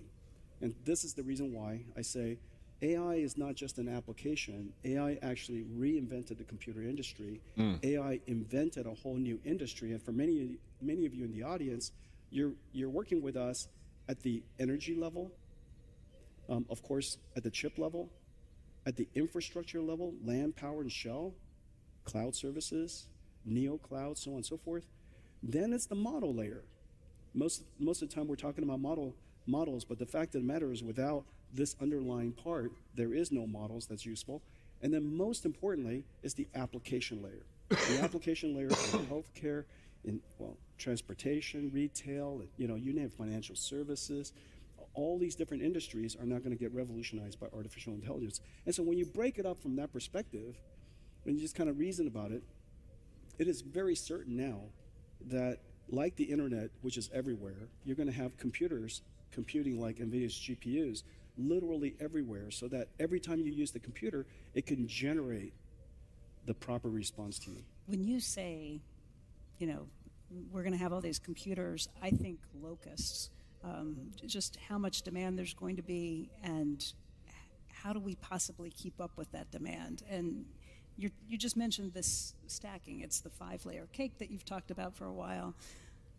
Where are the weaknesses? Where are the limiting factors with meeting that demand? It changes all the time. And 2 years ago, we had enough energy, but we were really short on chips. And it depends on what part of the chips we're talking about. Most people think that NVIDIA is a GPU company because we invented the GPU. But if you look at the systems we're creating today, there are 7 different types of chips. The computer that I'm talking about is probably twice the width of this stage. When we say Vera Rubin, it's twice the width of this stage. Each one of the racks is about $4 or $5 million, 3 tons, 1.5 million parts inside one of these racks. And inside a data center is a football field of these racks. And so these systems have silicon photonics inside. It's got the most advanced memories, three-dimensional packaging, liquid cooling, extremely sensitive electronics all over. And so it's really complicated stuff. We work with just about every chip company in the world, every systems maker in the world. We have the largest supply chain in the world. And so there's a bottleneck somewhere. And so it takes a lot of work just to work through all of that. And then of course, these days, one of the biggest challenges, and this is the part that people don't realize about AI, the first thing that AI is doing right now is creating an enormous number of jobs. AI creates jobs. AI is United States' best opportunity to reindustrialize ourselves because it takes 3 types of plants: chip plants, computer plants, AI factories that we're in. And so 3 types of manufacturing plants, probably several $1 trillion of reindustrialization we can do as a result of this. Nothing is more powerful than using market forces to drive reindustrialization. Like, for example, back in the last administration, there was this thing called CHIPS Act, and everybody was reluctant to build in the United States. When President Trump came into office, we talked and I said, hey, listen, tell you what, I'm going to give $500 billion of orders. I'm going to give $500 billion of orders to these suppliers, and I bet you they come to the United States. Boom, they all came to the United States to build it here. And so using market forces to reindustrialize the United States, it created hundreds of thousands of jobs for the next 4 or 5 years. And then lastly, AI is the world's best opportunity to modernize the power grid. The United States power grid is, if anybody's in the audience related to this, is a little antiquated, and you know that. And so we have an opportunity now, for the first time, to use market forces to invest in sustainable energy. If you want to invest in nuclear, if you want to, whatever version of sustainable energy you choose, you now have, plenty of customers who want to pay for it. Is NVIDIA going to be investing in energy? Because you all have been making sure you're investing in whatever layer, whatever bottlenecks you find along the way. You recently said that this investment that you're making now in OpenAI will probably be the last one, because OpenAI, Anthropic, they're going to go public. They're not going to need you kind of propping them up. They'll have their own money other places. But what you've done is find where the bottlenecks are and try and invest NVIDIA money there. Is energy a place you would do that, or is that such a big investment hole that it's got to come from other places? If there were good ideas and we could make a unique contribution, I'd be more than happy to. But most of the people who are investing in energy, they're their cycle times are, their time horizons fairly long, especially the ones that we're really interested in. And where we need to invest with respect to energy is probably closer to home here in the United States, and probably closer in on the horizon to make sure that the land, power, and shell are sufficiently funded. And maybe we backstop some of that just so that they can get the financing going and get power, inserted. And but that's where we're focused.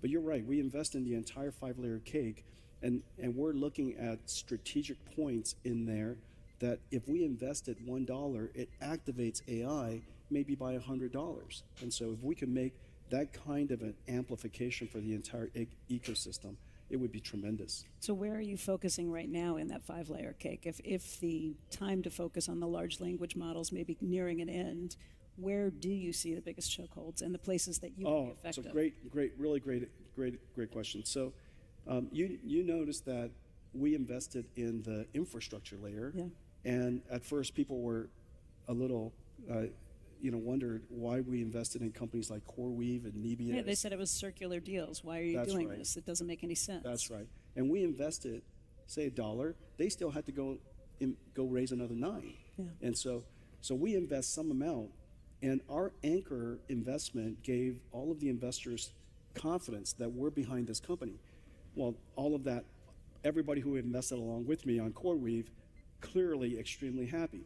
Everybody who invested along with me on Nebius, incredibly happy. Anybody who invested along with me on Nscale, incredibly happy. And the reason for that is because we could see the demand, and we see the pipeline of opportunities that's coming their way. So in a lot of ways, we're highly informed investor. That's why I want to know where you're investing next. Like I said, and so see, Becky is so alert. When she asks me a question I'm not sure I want to answer, I tell you some history. And she wants to hear the future. Well, here it comes. No, I'm just kidding. And so that was the first thing. The second thing, and I'm going to tell you about something that's really big. And so of course we invested in OpenAI, we invested in Anthropic, and but the big thing that's happening in the last 3 to 6 months is that both of these companies and most of the AI native companies have turned, their gross margins have gone extremely positive. Right, so they've turned the corner. That's right. Now, when you're making something and your gross margins are highly profitable, your goal is to make more of it, which is the reason why both OpenAI and Anthropic are just racing for capacity, because their tokens, these numbers, these intelligence that they produce, the margins are excellent. Yeah. And so they're excellent. Cursors is excellent. You look across the entire, AI natives ecosystem, everybody. And the reason for that is because finally AI has become useful. Right. That's the big idea. And so I'm hoping that the AI ecosystem is now on their own. Every level of the cake? Yeah, maybe. We'll see. If I see some good investments, I'm going to not tell any of you first.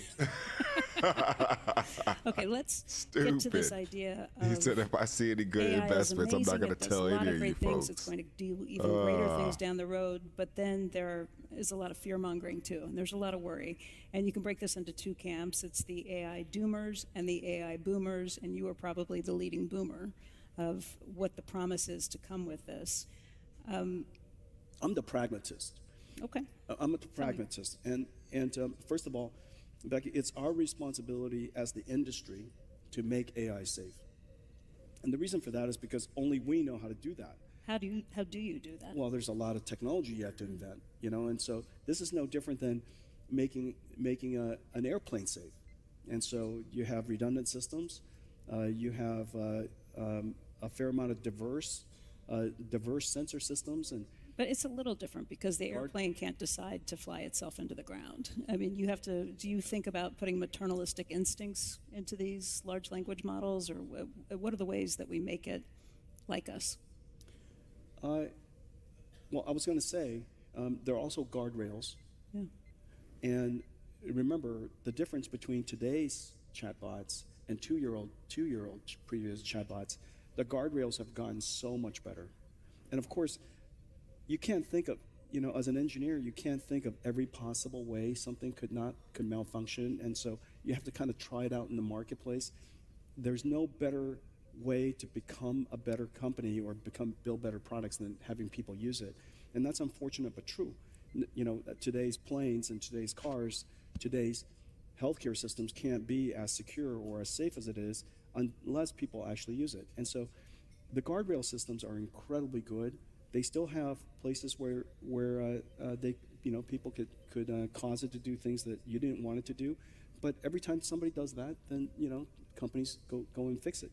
And so I think that my bigger point is that it is the technology industry's job to make it safe, and of course we have to make sure that people understand of the capabilities of the technology, and that we use it in a safe way.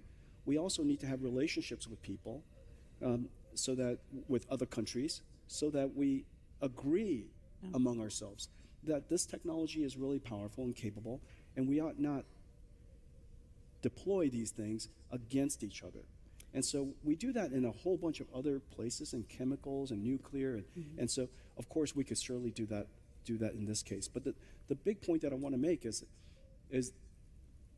it's our job as the industry not to scare everybody, but to let everybody know this is important work and we're dedicated to it and we're serious about it. And we have to hold ourselves account. The one thing that I am worried about is the worst outcome for AI for our nation is not that another country gets AI. Everybody should have AI.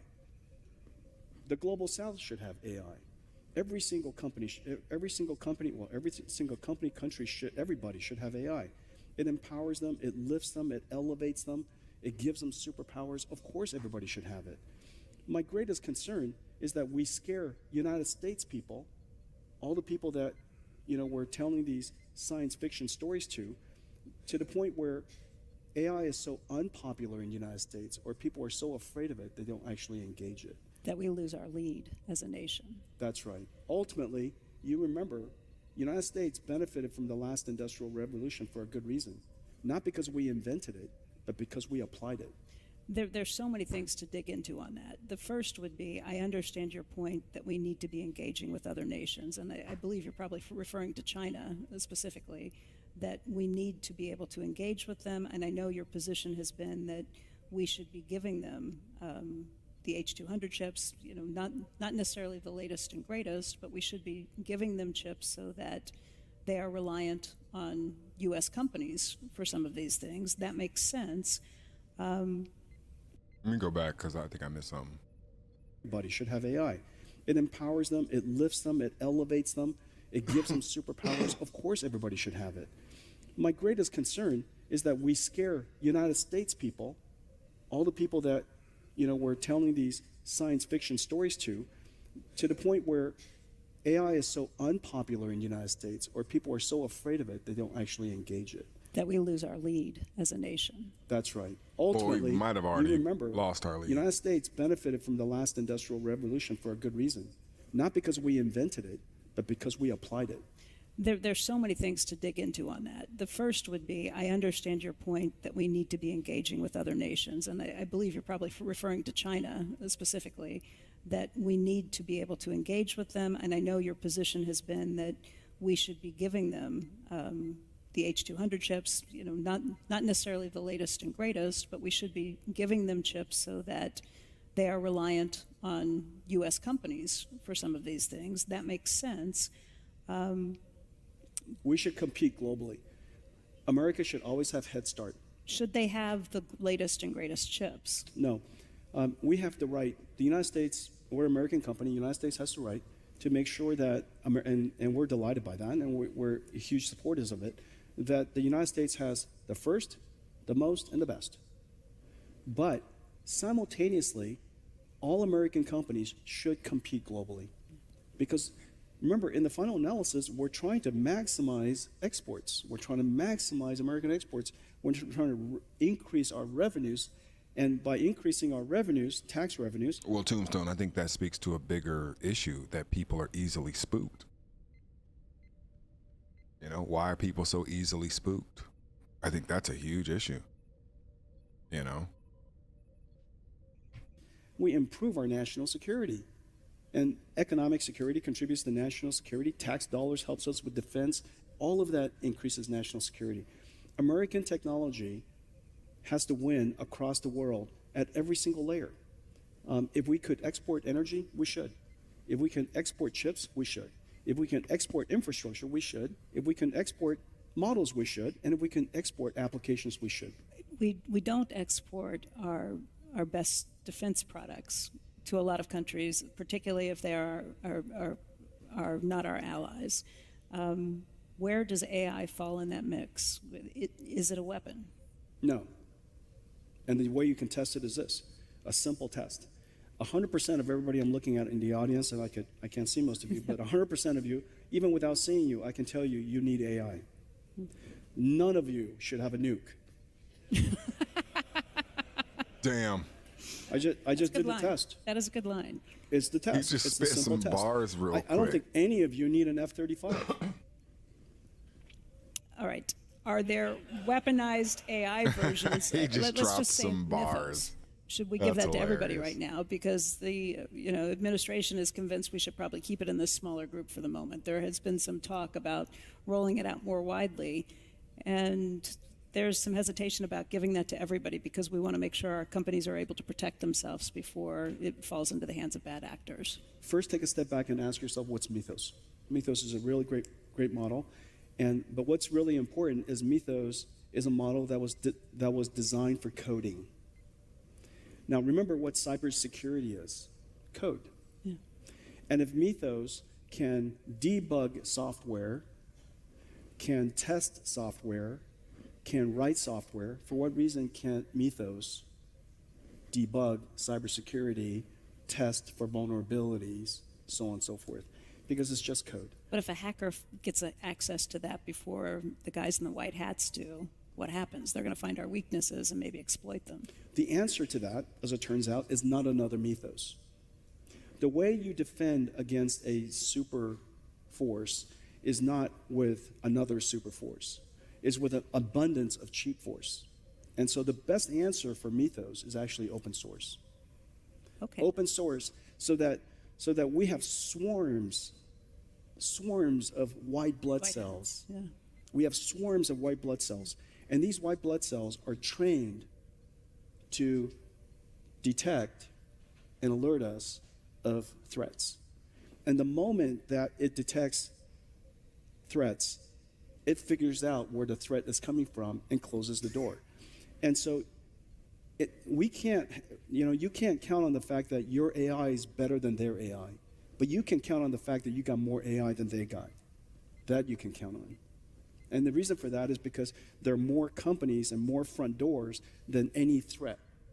That threat has to decide which front door to focus on. And so the number of defenders we can have, so long as they're open source, because open source is cheap, open source models are very good now, and we can run all of these open source models trained on defending ourselves. And that's the swarm, the dome, if you will, the cybersecurity dome. And so that's the answer. But the doomers want to scare you. I've got the world's biggest weapon, so what's your answer? And you kind of think, my only answer is another big weapon. Well, it turns out asymmetry is what you're looking for. Let's take a step back just in terms of who should be deciding this. I know the industry knows best what's happening. Is there a role for the government to be involved with that self-regulation, not just self-regulation, but government regulation too? Oh, absolutely. Every single application, the application of AI in medical imaging systems, no question about it. Every single medical imaging system in the future will essentially have a doctor embedded inside, an AI assistant embedded inside. It'll be malpractice not to. It's going to know how to scan you exactly right. And it's going to be, while it's scanning you, it's going to be looking for disease and diagnosing it in real time. And so that instrument needs to be regulated, and that AI has to be regulated in exactly the way that medical instruments are. Cars, I'm surprised to this point that a self-driving car shouldn't have to get a license. That's a right? Don't you think? Yeah. Right? If your daughter needs to get a license, you don't think your self-driving car should get a license? Just put it on the road and see if it, drives. Makes it go through all the tests, and make the teacher sit on the other side and, yell at it while you're. So you don't believe in the move fast and break things sort of way of Silicon Valley? Because that seems how a lot of this got rolled out. No, I think you should move fast, but you shouldn't break things. Yeah. The benefit of moving fast is because technology that is better is safer. I prefer today's car I prefer being driven in a car today than I prefer being driven in a car 100 years ago, because it's safer. It's got a lot more technology. Being driven by a self-driving car? I mean, being driven by by a human car, yeah. or even a real, somebody, a human driver. I think I don't know why that was so hard to find. It's a tell. It's so yesterday. That's adorable. Okay, let's just talk about the doomers. I'll get out of this in a minute. But, no, I'm happy to stay in it. But I think it's important to address these things because you've got the boomers, you've got the doomers, and most Americans probably fall in the middle. So they are listening to both camps and trying to figure out where they go with this. And the pragmatists need some airtime. As you know, people who are pragmatic, unless you're extreme, nobody cares what you say. True. Yeah, and yet that's really where the world is. Right. This thing, I just want you to know, it's not alive. It has no consciousness. I know exactly what it is, and it's computers and software. Jeffrey, we know how it's built. If we don't know how it's built, how do we keep making it better? The fact that we don't know what it is, we don't know how it works, it's about to be conscious, we don't know how anything happened, those kind of words just scare people, and it's not true. But, and it makes our work sound mysterious. Look, I know you look at other CEOs and say we probably shouldn't listen to what they're saying on some counts on this, but what about Jeffrey Hinton, who was the godfather of AI and who says that there's a 20 to 30% that it ends human existence? Is he completely wrong? Is he completely wrong that there's no chance, or is he just wrong in his percentages? He's completely wrong that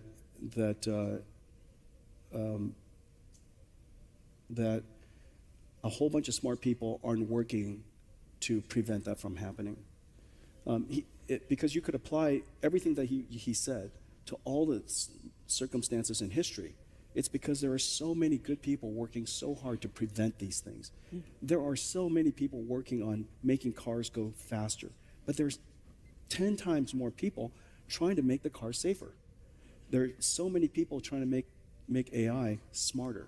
There are 10 times more people working on keeping it guardrailed and safe and, not hallucinating and producing useful work. And so I think the part that's kind of missing is they kind of project themselves that they are the only person who's worried about this. They forget that there's a whole bunch of people in the world, a whole bunch of computer scientists in the world who are trying to make the world a safer place and better place. And so with respect to there's some other things that were said. Like, for example, and we have to be careful, they in all of their good intentions, they think they're warning us. But we have to be careful that if we scare people, we're actually hurting us. So let me give you a tangible example. Okay. A tangible example, and this is the one that it was the first prediction. A very, very well-known, very important computer scientist said, the first job that's going to be wiped out is radiology. Mm-hmm. And the reason for that is because computer vision does an incredibly good job studying scans and looking at images and detecting things that we can't detect. Obviously, it can. And so computer vision is now completely superhuman. At that one narrow task, no human in the world can do a better job. Stay concentrated for as long, find anomalies as small. And so today, the computer scientist is absolutely right. A decade later, 100% of radiology is now infiltrated by AI. It is completely integrated into radiology. And so that was completely right. However, what was completely wrong is that radiologists, that job, as predicted, was not wiped out. And the reason for that Surprisingly, it's the opposite to them. To me, it's completely obvious. So what happened was, radiologists could now study more scans, they can take more patients, they could do more scans on the patients, diagnose disease better, they could accept more patients, the hospital is making more money, the radiology department is one of the biggest profit generating centers now. As a result, they want to hire more radiologists. Now, if it turned out that everybody listened to him and the world has no radiologists, we would be short of this incredible critical resource. We should be telling radiologists, your purpose in life is not to sit in a dark room to look at a workstation to study a scan. Your purpose in life is to work with doctors, help treat patients, to diagnose the disease, make people well. That's your purpose in life. Studying the scan is just a task you do. And so the fundamental thing that everybody is missing, all these computer scientists are going, yeah, that job is done, that job is done, is that they misunderstand that the purpose of a job and the task of the job are related, not the same. Yeah. If you were to apply that to me, the task that I do 100% of the time is typing and talking. And talking and typing are both completely automated and completely superhuman. I should be out of a job. And so, yet you and I, we're observing that two of us work harder than ever. I agree with you 100% on this. I think that's right. This is the goal of capitalism, to make us more productive, give us more free time, let us find newer, better ways to spend our brain power. I think that's the success of a capitalist society. To be more ambitious, to be more bold, to strive for more. I think the moment we lose ambition, like for example, if I'm not sure where she attached all these things to capitalism. It's just a financial system. It's just an economic system. If you're attaching other stuff to it, that seems like her own sort of agenda. But yeah, that just seemed a bit weird. The work that we want to do today is all the work that humanity ever wants to do. If this is it, then I'll concede. Okay, automation is going to make more and more people unemployed. However, as you know, we have so much human suffering we want to go solve. We have so many hopes and dreams we want to go after. There's so many things we still want to create. And so if I just had more time, well, I'm finally going to have more time. I agree with you 100%, but because this is happening so quickly, is there a bigger dislocation than we've seen in the past that leads to greater inequality? And what do we do about that? So let me give you the pragmatic answer. Yeah. So the first discontinuity, as we talked about earlier, AI is not the model. AI is the 5-layer cake. The first thing that's happened is it's created tons of jobs. As you know, software data centers. Building data centers, chip plants, computer plants, AI factories. All the AI companies are hiring like crazy. Last year, $100 billion were invested into startup companies, the largest investment in human history. Those all went to jobs. AI natives, AI companies number of software engineering jobs is rising, not declining, while we're sitting here saying on the one hand, AI, the first thing that AI has done well is software coding. Meanwhile, we're hiring more software engineers than ever. Imagine the conflict. And so the reason for that is because we now can use AI to do even more. We have so much ambition, and so we're hiring more people. And so I think that people have to reason about these things with a little bit more life experience, with a little bit more wisdom, instead of looking at it strictly from the technical viewpoint. The fact that now I see an AI write a program completely by itself, we go, oh, that's it. Software engineering jobs are gone. That doesn't make any sense. The purpose of a software engineer is not to code. The purpose of a software engineer is to solve problems, innovate new things. That's their purpose. I never said when I was growing up, I said, you know what I want to do more than anything? I want to type.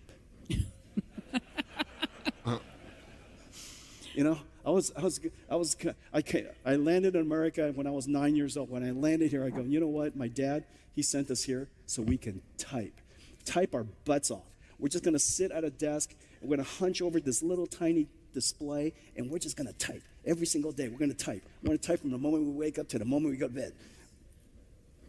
That doesn't make any sense. And so,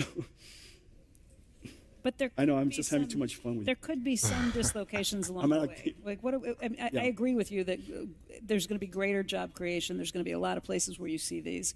There's probably going to be some dislocation, just like it was Absolutely. when we left an Every- agricultural society and went to an industrialized one. Everybody's job will be impacted. Yeah. Let me just give you one example. If you're a college student graduating now, Yeah. if you graduate and you're not an expert AI user, you're not going to take a job from another kid who's graduating who is an AI expert user. That's a dislocation. Yeah. A skill that was not necessary And yesterday. I guarantee you, today, if that person is behind an AI, they had some sort of, objection to it in some way and decided like, oh, I'm against this for one reason or another, so therefore I'm not going to learn about it, or I'm just not interested in it. Like he was talking about, the other dude was talking about, kids, Gen Z, who dislike, I don't even know how much kids they are, but Gen Z not liking AI. And it's like, okay, but in this job market, which everybody is talking about is pretty shitty, how are you going to get a job against someone who can use AI and produce 20x of what you can without it? I mean, that's when it doesn't matter like if you like it or not. You know what I'm saying? Like I say that sort of the same thing about capitalism. I don't say it that I'm a capitalist because I somehow believe or endorse the system. I say it because that's what I do and that's what I participate in. It's the action or the behavior that I partake. In no way am I endorsing it as, a moral system or a good system or a non-exploitative system. No, it's all of those things. But it's also the system that we all use as human beings. And it is the system that unless somehow, some way I get, God, King, Emperor abilities to just click, snap my finger overnight and just develop a new system, which I would, that's going to be the system until AI breaks capitalism. And I think the only thing that can break capitalism is AI.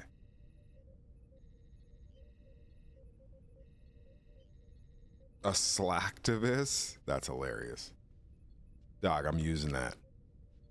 A straight slacktivist, dog. What you know about slacktivism?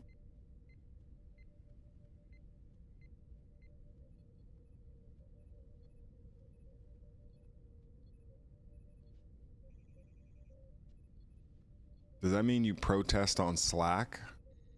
Or you just slack off when you protest?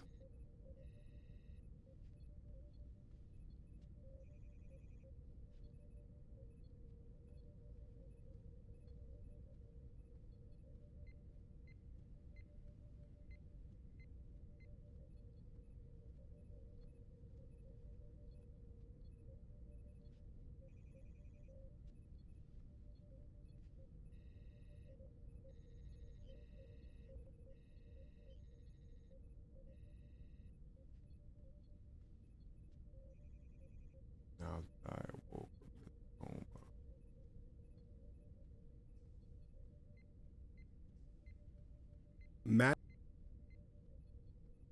Majesty isn't just another digital reader. It is an evolutionary and revolutionary innovation in interactive storytelling. Our proprietary layer stack technology allows creators to deliver a multitude of experiences from a single page. Clean reads, synced audio, and contextual depth are all possible without duplicating demand, displacing art assets, or increasing production overhead. Publishers can implement subtle motion to enhance atmosphere without distracting from the story, or they can animate fully, bringing life and dynamism to static pages. We introduce ReadFlow, our social automated smart paneling system, allowing for publisher and reader alike to create and share their personally crafted storytelling approaches. With triggerable audio and video tooltips, context becomes interactive and on demand. Sabrina Bennett, 48th President of the United States. A career built on pragmatism, public poise, and an uncanny ability. Readers stay recursively engaged, diving further into the content that they're already interested in and presently consuming. Standard page navigation evolves into muscle memory as custom keybinds allow for intuitive navigation, longer reading sessions, and greater readership retention. Peer deeper into page detail with our multi-layer magnifier, allowing you to zoom into what you want, when you want, how you want. With built-in native gamepad support, pick up your favorite controller and experience comics in a way that feels instantly familiar and intuitive, bringing a sense of control and comfort that makes exploring every panel feel seamless, responsive, and completely reimagined. Additionally, all of the same robust features we have shown off will be available at your fingertips on tablet and mobile. Our reader-focused ecosystem democratizes the storytelling experience entirely, driving deeper engagement and greater market reach, allowing creators, publishers, and consumers to create majesty, a royal reading experience. Man, that came out good. That came out fucking great.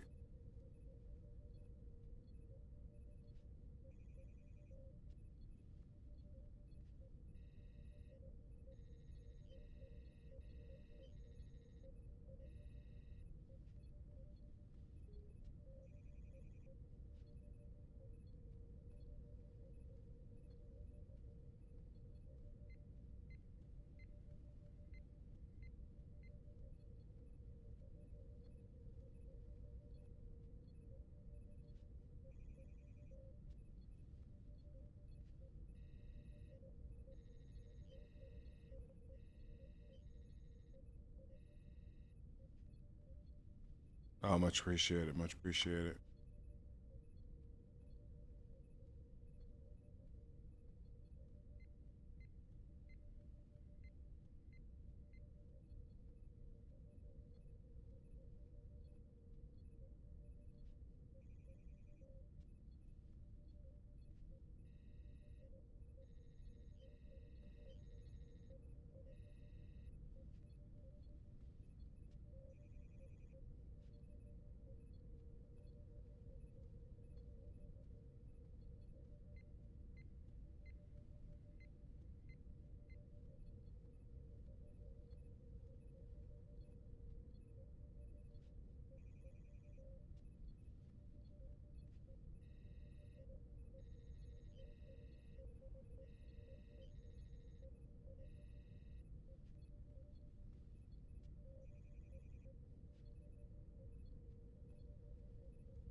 I'm still trying to work out this damn bug. Pretty damn close. It's pretty close.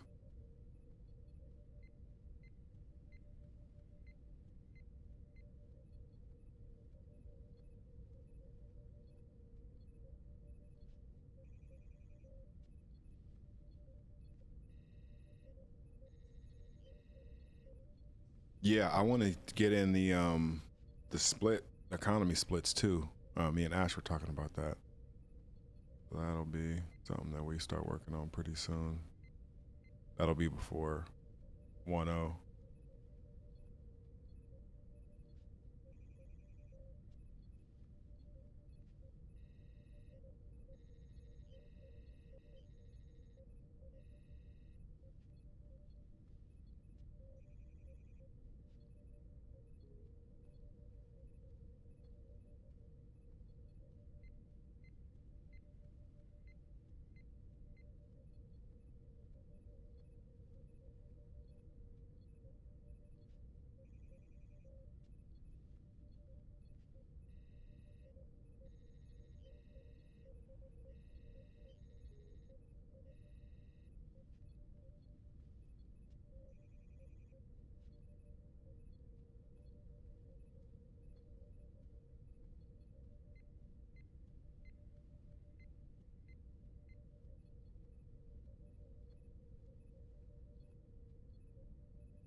Majesty Reader is the 4 horsemen of the Rebocalypse. We will reclaim the profitability of comics for publishers and evolve the reading experience for readers. Yeah, absolutely. I wanted to, yeah, you know how my dream, I know your dream, so.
It makes reading more accessible to folks who need more than a book in their hands. Yeah, I completely agree with that.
Notebook LM.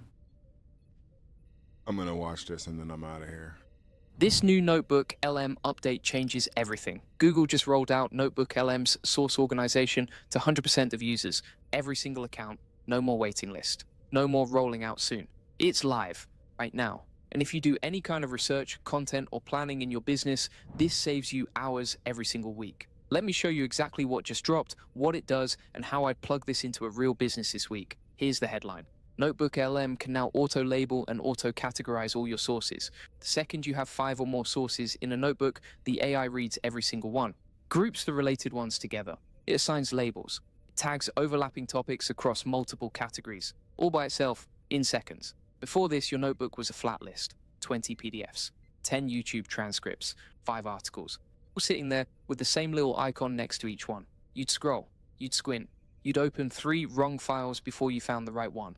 You open your notebook and your sources are sorted by topic, with clean labels. Are there any comics about pro wrestling? I want to do one about Bonesaw McGraw, which is the fictional character that Randy Savage played in Spider-Man.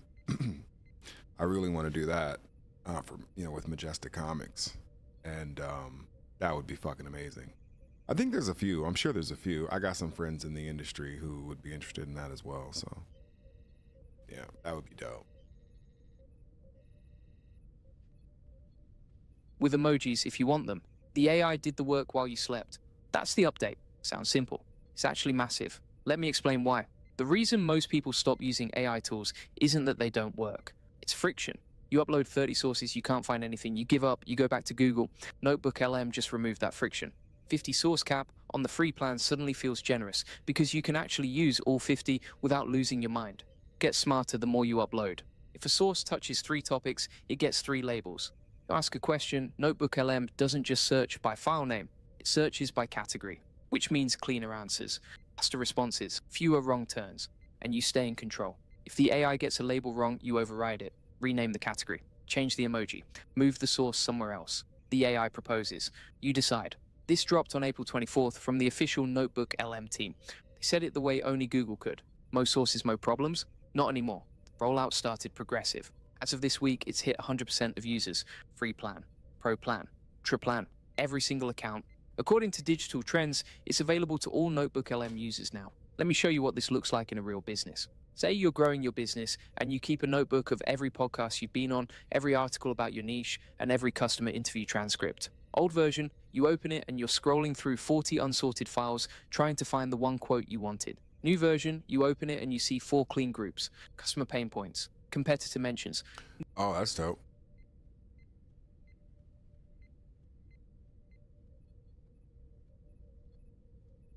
Oh, is that the one that I saw in the whatchamacallit?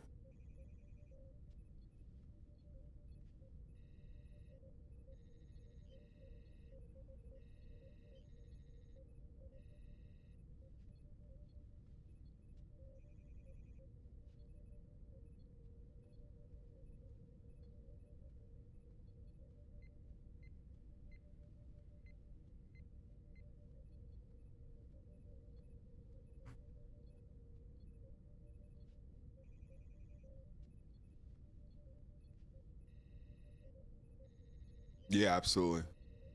Industry trends, personal stories. Click the category, find the source, pull the quote, done in 30 seconds. That used to be a 20-minute hunt. Time. Here's another one. You run client work and you keep a notebook for each client. You upload their brand guide, their last 3 campaigns, their analytics reports, their customer survey, and their team interviews. The AI sorts it all. Brand voice, past performance, customer feedback, internal notes. When your client calls and asks, what did our team say about pricing in that survey? You don't dig. You click the right category, pull the answer, sound like a genius. Or I don't know about all that.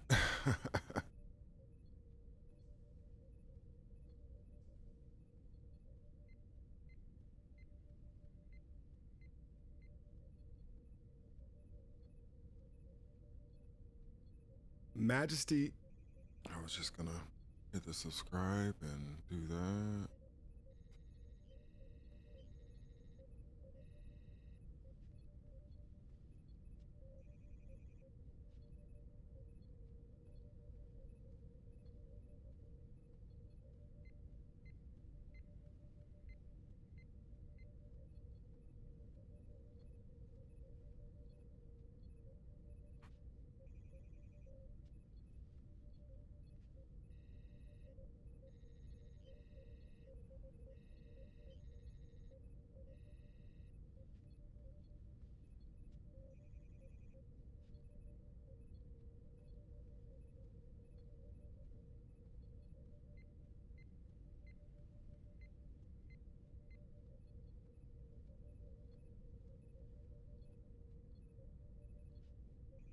Yeah, I need to get out of here too. I got Aaron, I gotta run and shit. So I need to get out of here.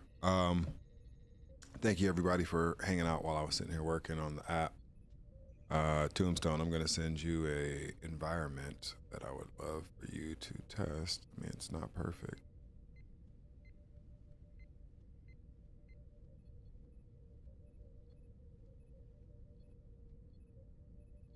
Yeah.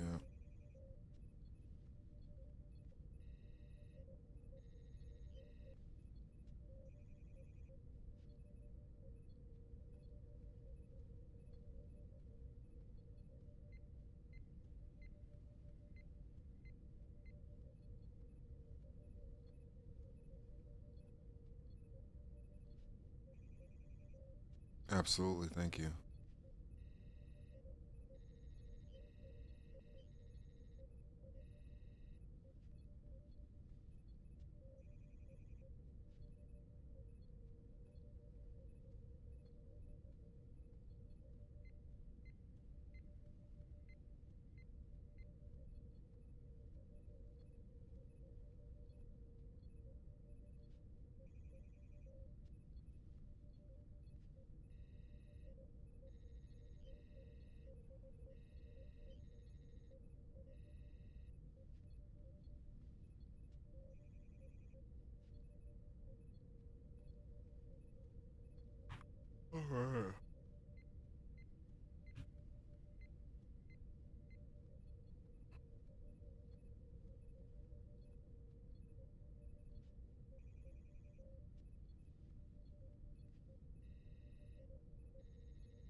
All right, let me get off of here, you guys. I'll see you guys later.